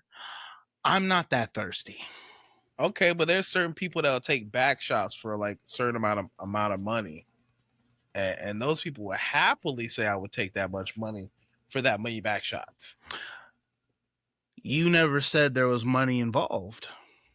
Okay, so it's more so if there's no money involved, I'm not stepping to that level. Let me see here. Money, pussy. All right. There's always another way to get this. Another way of getting it in droves. For free. Money, you have to work for it. Nothing is for free. There is an exchange for currency no matter where you go. What that exchange is depends on person to person, situation to situation. If you said that you was going to drop some dollars right now, if I bend down on my knees, all fours, and I embark like a dog for the divine dominion, I'll put bass in my voice when I bark. All right, because depending on how much money you putting down, sure, everybody has a price. Okay, everybody has a price. I ain't doing that for free, and I ain't doing that for pussy. Well, technically, if you think about it, Mick did it for money, though. Hey, then get his. But I didn't pay to see that. You're not wrong, though. You're not wrong. I didn't pay money for that. But then again, I wasn't paying money for the show anyway. Nigga, who the fuck would? No offense, you got the VPNs. Anyway, so how you know? Despite Mick humiliating himself on not national television but pay-per-view, it's a little bit different. Worldwide and pay-per-view. Mm-hmm. The whole world watching it. But we got our next match, and how do you know if it was good or not? Well, Andrade Idolo is in it, and you know what? I almost said Jake Doyle, but him and Mark Davis sometimes throw me off because they kind of look the same. One's chunky, they're the same one's person. Slim. Yeah, they are the same. They are the same person. Just they're like, you know how like when you get a game and it's like they have like a character that's like has like a stock move set, but when you like go through their different outfits, they're just different people. But it's because their move sets are practically the same. Yeah, that's Doyle. That's Brian Cage. That's fucking Davis. Like like you just kind of cycle through. It's like those are just alternate costumes for the same thing. Damn. Like your matter of fact, that's almost like evolutions. No, they're evolutions, my nigga. Not Mark Davis. Evolutions. No. Listen. Because Mark Davis, while he is bulky, he's a little stocky. He's a starter. And then you got Doyle, who's more lean and more cut, almost like a war turtle. That's the second evolution. And then you get the machine because he's all jacked up. That's level 3. No. I need you to catch up with the new wave of Pokemon. We call those regional variants. Okay. Oh, you know what? I am not. I need to send you this content creator who be talking about that type of shit. But yes, right. What you just said, because they're final evolutions in their own rights, and they could be the same Pokemon, but they're regional variants. Got it. Like Doyle, he's the Alolan version. You know what I'm saying? Fucking Mark Davis. Mark Davis is the regular version. And then what's his name? Brian Cage. And Brian Cage, he's like the Hisuian version or something like that. You know what I'm saying? Like the same fucking Pokemon for just different regions. You know what I mean? That would make more sense. Unless it's one of those deals where it's all like you have their first form, and then depending on which stone you give them, they'll evolve into either this one, or this one. Coming from the same Pokemon. Hold up. So then the steel one would go to Gage. Because he's a machine. Sure. And whatever it could go, I can't think of the other one, but I just thought immediately the steel one. Anyway, to not divulge too much into this, Dunkzilla, Mark Davis going against Idolo. Honestly, Idolo looks like $1 million right now. I think you said something before about somebody saying he was juicing, bro. If he's juicing and he looks like he's doing, hey, let him do his thing, but take care of your body. But at the same time, the match was good. I like the psychology of, I feel like these two really were comfortable with each other in the ring. Like maybe they have wrestled a couple of times before, but there was a lot of great chemistry in this match. I did enjoy that much, despite me, kind of watching it in and out, because at this point I was like kind of wrapping up things in my house.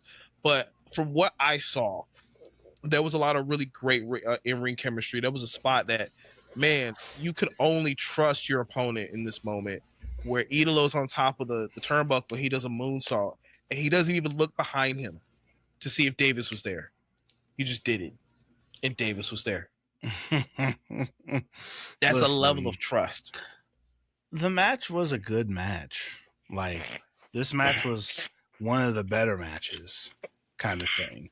And the only thing that was really holding me for this match was the fact of, how. But like, I know he says something before, and I have to say it on live. That girl with the tattoos, though. Fam. God. Damn. Was that the one? That was the one at near the end, right? No. It's funny. The two girls who were at the end, they were just kind of there. Yeah. But then it was the one that was on his shoulder, like oh, the BB. You know what I mean? Like she was out there, bro. Like she did. Very damn. Very much your type. Very damn. But going back to this match, though, like, overall, like, I think Andrade's over. And I enjoyed this match specifically for Andrade. Unfortunately, this was one of those matches that, like... Here, damn. So, well... The match itself, like when it came to, because this match they've kind of sort of had been trying to build it, where they kind of been making Andrade have to fight this guy, then this guy to get to Davis type thing, and so like Andrade made his way and he's now at Davis. So yes, number one, it's a dead title. This is a dead title. Not only is this a dead title, but there's another title that exists in the same brand. As a matter of fact, it's the other title that is in the Don Callis family that technically is supposed to do the exact same thing as this title. The belt that Kyle Fletcher has is the belt where you're supposed to take it, you can defend it all around the world. That's what that belt was for. And then now they got this new belt, which is a true here damn belt. And that belt is the exact same thing. It was a belt that was meant to be defended all around the world. And so it's like, who cares about this belt? Like, I'll be honest with you. I got halfway through this match and was all like, wait a second, ain't the belt on the line? Damn. It was like, and then he wins. And I'm like, oh, it is. What? Titles are supposed to mean something. It meant a lot to Andrade. You saw he celebrated like, bro, that was the biggest win in his life almost. Bro, when was the last time he won a belt? Didn't he not win the IWGP title over there like one point? Like their what is it called? Not their Intercontinental. No, actually, I don't think he did win that, did he? I could have sworn he won a belt over there. I don't remember seeing a belt on him. I have to check on that. Maybe he did. He might have won it when I wasn't looking. Probably. But even then, it's like, Grant, because of the way AEW runs, like, you actually can kind of count the belts that are over there. But it's one of those things, like, as far as his belts and stuff in AEW, he ain't won shit. And honestly, sure, he has a belt. He has a title. But, like, how high on the totem pole is this title? Look at the niggas. It's a European title at best. Look, oh God, yes, that's probably it's the. So there's mid card belts, and then there's under mid card belts. That's what this is. This is an under mid card belt. Look at who's held the title: Ricochet, okay, Davis, who? Now Andrade, why? Again, you're over, so here, damn. Just like with Ricochet, hey, you're over. Here, have this too. I actually still haven't figured out. Oh, I'm sorry. And it still fits into this. Jungle Jack Perry, he also had the belt. Yeah, who gives a fuck? That's who beat Mark. That's who Mark Davis beat. Yeah. Yeah. See, who cares? Who cares about this belt? This belt means nothing. This title means nothing. It's a dead belt. But hey, at least now there's the cool visual of Andrade holding something in his hands that's worthless. And so he almost dropped it too. I wish it would have been in the trash can because it's worthless. But it was a good show. God damn, bro. Let's go ahead to a match that hopefully you care about then, which is going to be the women's world title match. So this match suffers some weird things. The first thing it suffers is the fact that it was easy to figure that Tekla wasn't winning. All right. We know Tekla wasn't winning. You know why? Because Tekla versus Mercedes Moné sounds stupid. All right. Tekla should win if she did. Tekla versus Mercedes Moné sounds stupid. So, of course, Willow's going to get this belt, especially since she just came back and all this other stuff, which then goes into the next piece. At least the match itself. This was probably one of the better matches of the night. Yes. Until. And this is harping on the idea and the fact that, like, when people are sitting here and we're having a conversation, right? And we're putting our match together.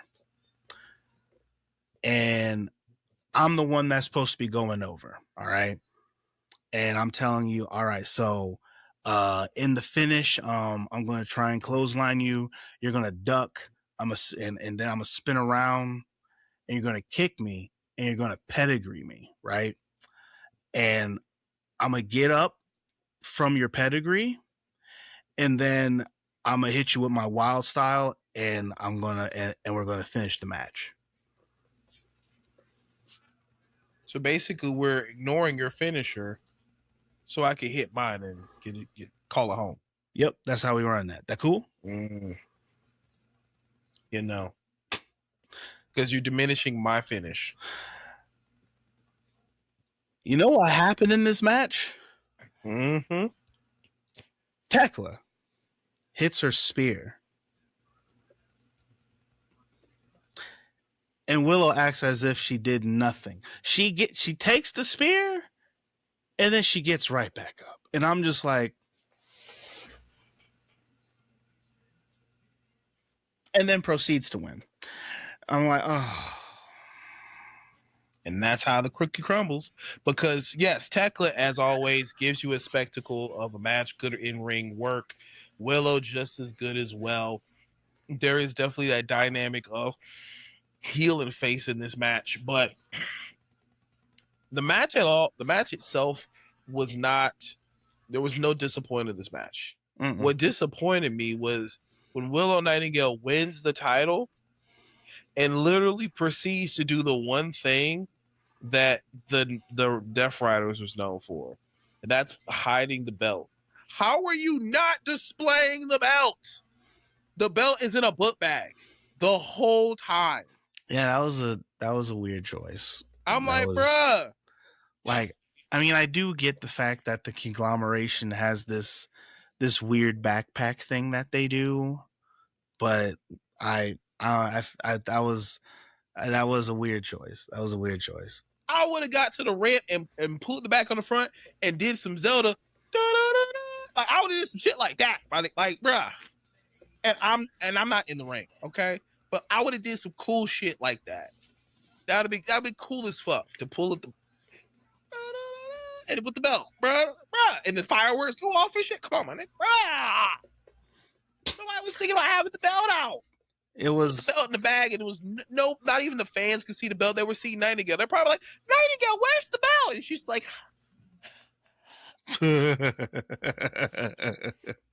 listen, that was a weird choice, and because of the way the finish happened, I couldn't focus on that part because I was just all like, whoa, what the, why are we? And I'm like, is this like, is this, and maybe people sound off in the comment sections or something. Is this like, I know people consider 35 old, but like, I don't think that's actually old in my personal opinion. And but at the same time, I'm like, am I a quote unquote old head for thinking that a finisher should leave a nigga laying? Like, is that old head thinking where your finish is supposed to like hurt someone so bad they don't get up again? Or that's what's called signature moves now and not finishers. Well, no. Signature moves are moves you're known for doing. Are you saying the fact that signature moves are just what finishers are now, and then there's no more finishers? Because they keep spamming them, bro. The only finishers are like Kenny Omega's one wing angel, because if he hits you with it, it's a finish, right? Nobody's protecting their finishes anymore. Like I'm guessing only super high level people get finishers now or something. Like, I wish someone could explain to me, and maybe if it's explained to me in a way and it makes sense, then maybe I'll finally let it go. But until it gets explained to me, like, why are finishers not finishing?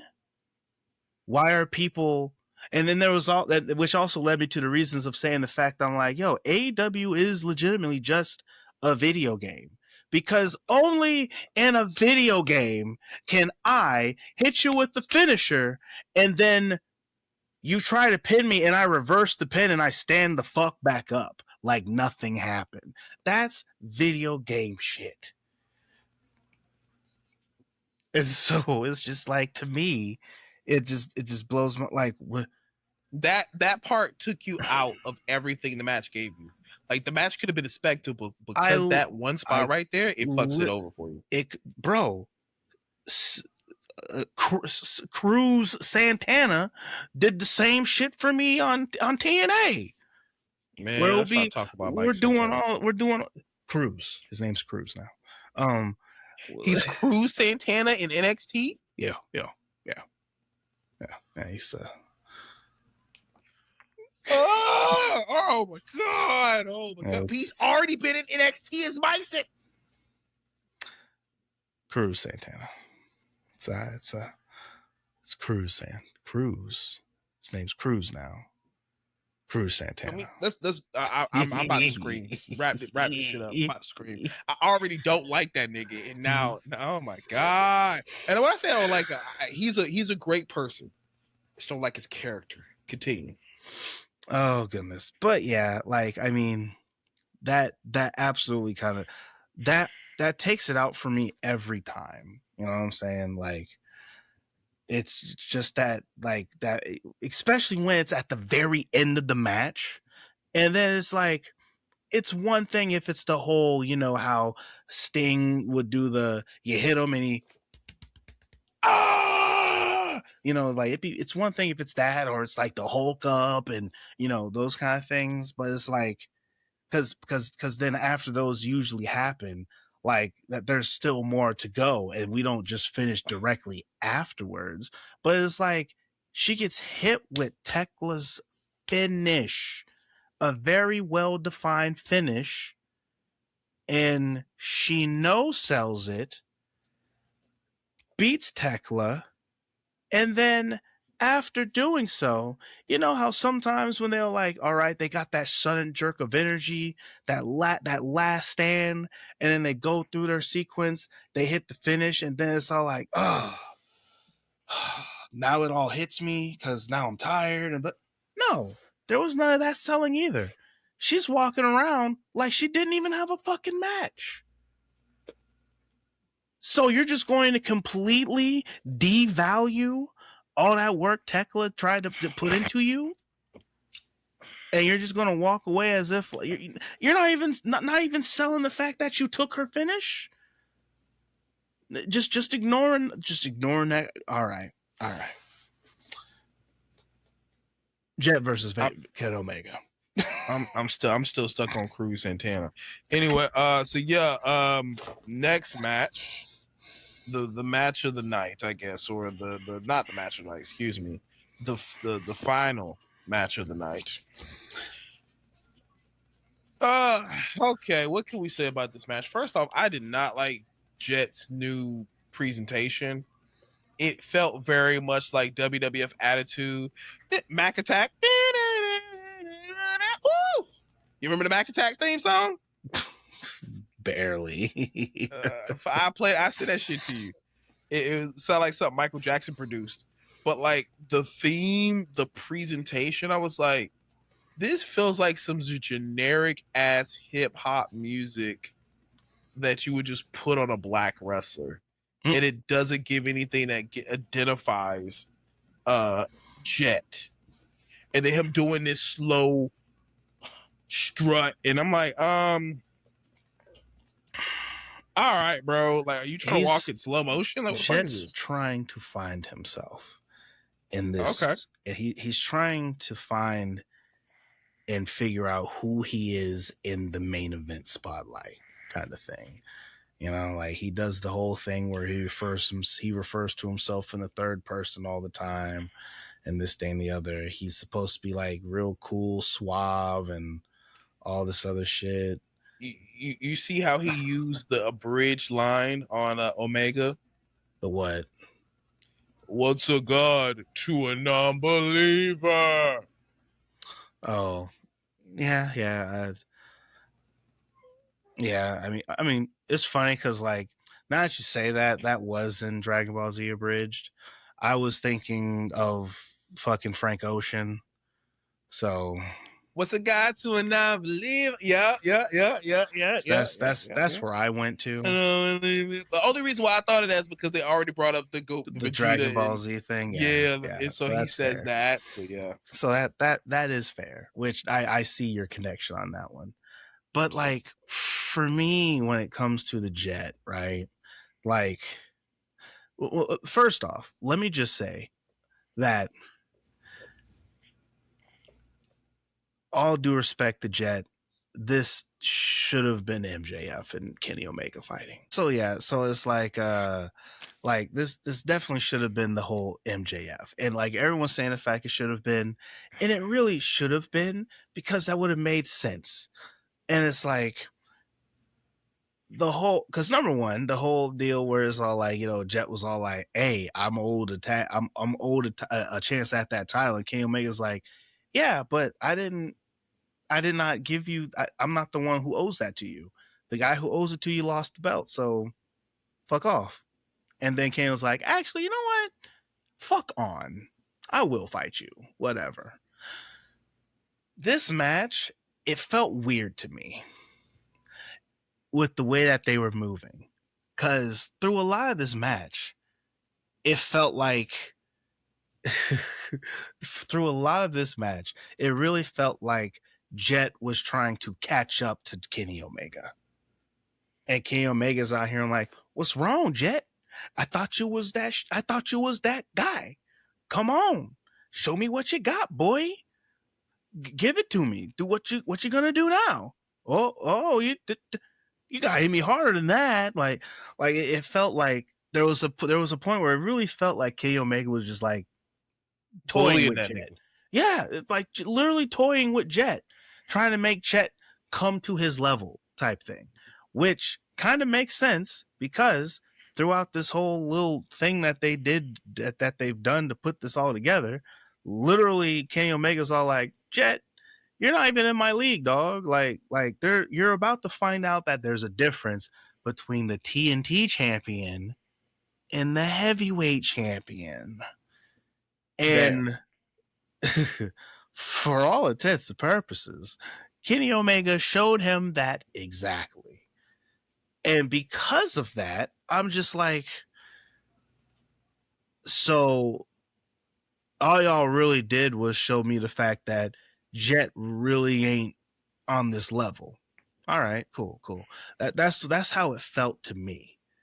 And then of course, it's like, do you really fucking think Jet's about to leave out of here with this fucking belt? Nope. In what universe? In what universe would it have made sense? Like, if you look at the story right now, if you look at the way the matches are set up, all right, when you look at it financially, when you look super, super deep, the fucking look like having Will Ospreay going up against Jet, the AEW heavyweight champion, Jet. No, that shit don't even sound right, bro. And this is why we kept saying certain things like, "Here is the Here Damn title." This was Jet's, "Oh, you're Here Damn, have a main event." That's what that felt like. Yes. All this was saying, "Hey," and notice how they put it on their C tier pay-per-view, by the way. The pay-per-view that no one was going to give a fuck about. The pay-per-view that no one actually gives a fuck about. The Fastlane pay-per-view. You know what I'm saying? Like, maybe down the road he'll get to that point, but just not right now. Listen, and even with the down the road, like much far down the road, yes, maybe. Like, Jet's not a main event player. He's not a star yet. He's not up here. He's still soaring. He is Jet right now, to me, is on his way to being upper mid card. He's not even upper mid card yet, in my opinion. He does not have enough aura to be an upper mid card. You know who had that aura? Kyle Fletcher. And a couple of people was making this comparison. It's like, you realize the fact that Kenny Omega and Jet is the same match in the same story of Kyle Fletcher and Hangman.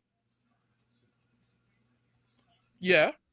Where it's this almost to the T. Because at the time, Kyle Fletcher was TNT champion. At the same time, Kyle Fletcher was also in the Don Callis family. And at the same time, Hangman made Kyle Fletcher be like, nah, I want to fight you on my own. I don't need the Don Callis family to fight you. The only difference is Kyle Fletcher was believable to win that night. Yes. And you know why he was believable to win that night? Because leading up to that point, we was putting a lot of stock in Kyle Fletcher. He's having all these matches on Collision. He's on the mic. He's talking. You know, he's rocking the division with the TNT belt. Like, I think they said the fact that he's defended the TNT, but he's like one of the ones that defend the TNT title like the most or whatever. But like, we're putting all this work into Kyle Fletcher, and then all of a sudden Kyle's all like, you know what? I'm that guy. I am so much the shit that even though I got this belt, I think I want another belt. So I'm a challenge for that title. And then Hangman, if I remember correctly, I think Hangman made him fight, like made him earn a shot type situation. And Kyle did. That raised his stock up even more. Oh shit. That going back to that thing I was talking about earlier, I'm like, oh man, I'm starting to get invested in this Kyle Fletcher guy. Maybe he might be something. I'm really feeling this right now. Up until that point, up until the point where they have their match. And then I'm like, oh man, Kyle could win this. He doesn't, but it made Kyle Fletcher be that much more important. And what happened after that? Kyle Fletcher gets injured and his fucking shine wears off. And now then he cooled off. Now he ain't as high as he was no more. We didn't get that with Kevin Knight. All right. When you look at comparing wise, Kevin Knight lost a little bit more than what he's been winning, kind of thing. He has won some of his more recent matches, but it's like prior to this happening, he lost to Darby Allin like barely a month ago. You know what I'm saying? Like, he lost to MJF. He didn't fight MJF. Or did he fight? No, he fight MJF. No. Didn't he fight somebody? Are you talking about, if you're talking about Kyle Fletcher, you're talking about Jet. Jet. Yes, Jet did go against MJF. Yeah, so like he lost. Yeah. And so, but he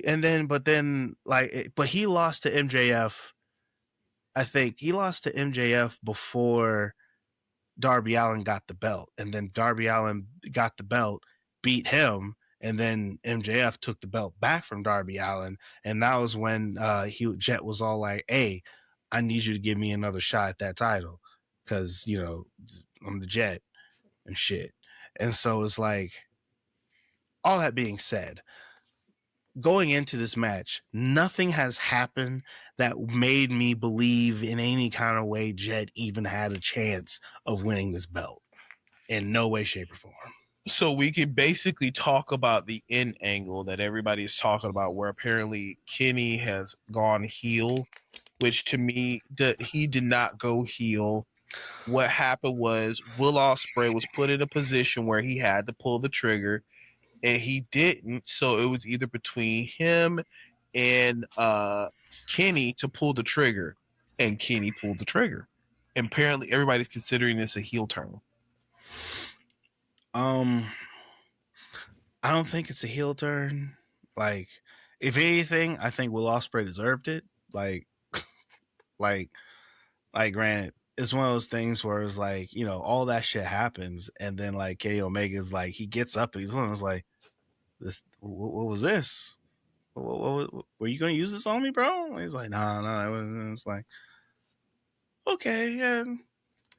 Nah, nigga, I don't trust you no more. Like, especially after everything we've just got done dealing with, and how you fucking well, Ospreay, get your shit out of here, bro. Like, calm your bed. 100%. Like, I think Kenny's justified. Now, if they try to spin this of making Kenny Omega a heel, then why? Like, I don't understand why Kenny Omega is going to be a heel in this. Now, granted, if it's just because of the fact that they want to make it more, which I'm gonna hate that, because this are like, man, we really want Will Ospreay to win this belt, don't we?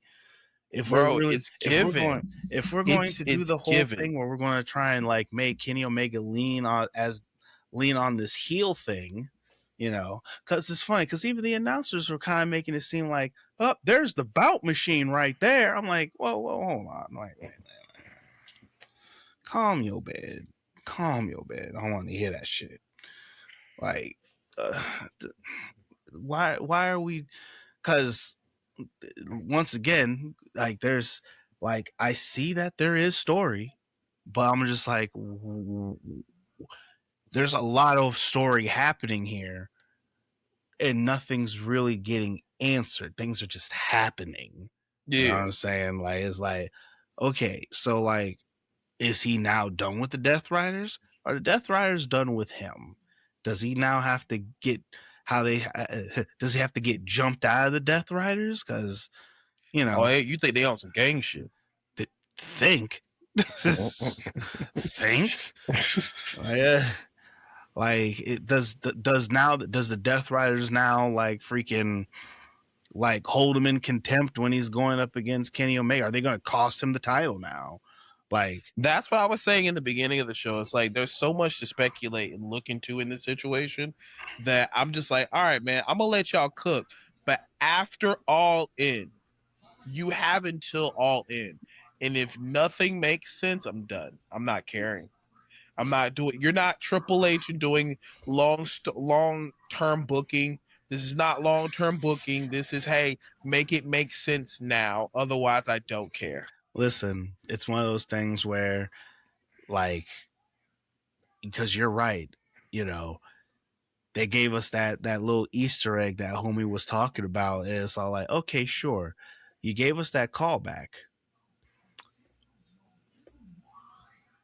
but are you going to make it pay off? Exactly. It's like maybe, though I didn't catch it originally, now that it's been brought to my attention, like, oh, that's a really cool story beat that they tried to young buck him, type thing, but he didn't fall for it type situation, unlike how Wheeler Yuta fell for it kind of thing. All right, that's kind of cool, but are you going to make that worth its time now?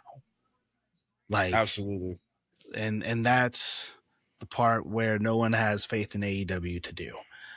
I don't think they're going to make it worth the time, or even just acknowledge it, because they don't acknowledge shit sometimes with their stories, and that hurts. That hurts everything, and we just gonna have to see. AEW sickos, acknowledge it. Okay, so I mean, they call themselves the sickos already. So, guys, I know this was very rough to watch. Redemption. I mean, great wrestling overall. Story really wasn't there except in maybe one match. Every belt that is pretty much dead, according to Swag Switcher, was swapped, except the women's title. That's not really that belt, but every other belt technically was. A little bit extra technical difficulties, but we're gonna go ahead and wrap things up here today. And guys, ask, how did you feel about AEW Redemption? Honestly, it was a C-rated show at best. There are a lot of things that we can talk about that are good or bad, but we would love to hear what your thoughts are in the comments, as we are literally days away from SummerSlam, and we're gonna be doing that too. Man, this is another one of those weeks where, man, we're going to be having a lot of content for you guys. And then soon afterwards, we'll have DMT on here as well. And we'll be sharing our experiences with him as he makes his way over here into the domain of the domain of destruction. But, and don't forget the homie Blackjack, my boy. We can't remember Blazing Hot Blackjack. These guys coming. Yes, that. Whoa. They will arrive. They will arrive. They will. They will. All right. No, actually, I think that was another joke about that. I have arrived. Either way, guys. Please let us know in the comment section what you thought about AEW Redemption. Did you feel like it was a good show? Do you feel like there was actually story there? Please let us know if we're missing anything. Again, we're just wrestling fans who've been watching the product for years, and we have certain elements that we look for in matches, and we need reasons to care. Okay. That's just it. Wrestling alone is not going to be the reason why it makes us watch a match. We need reasons. So, as always, guys, please choke slam that like button, tombstone that subscribe button, because we're here every week with new content and to either rant or bullshit about wrestling. But until next time, remember that the ring is sacred, the questions are real, and the destruction is guaranteed, because I am Sugoi the Massacre. And it's your boy Swag Switcher in the building. And until next time, we will see you here for SummerSlam. And boy, that's going to be a long one. So until next time, adios.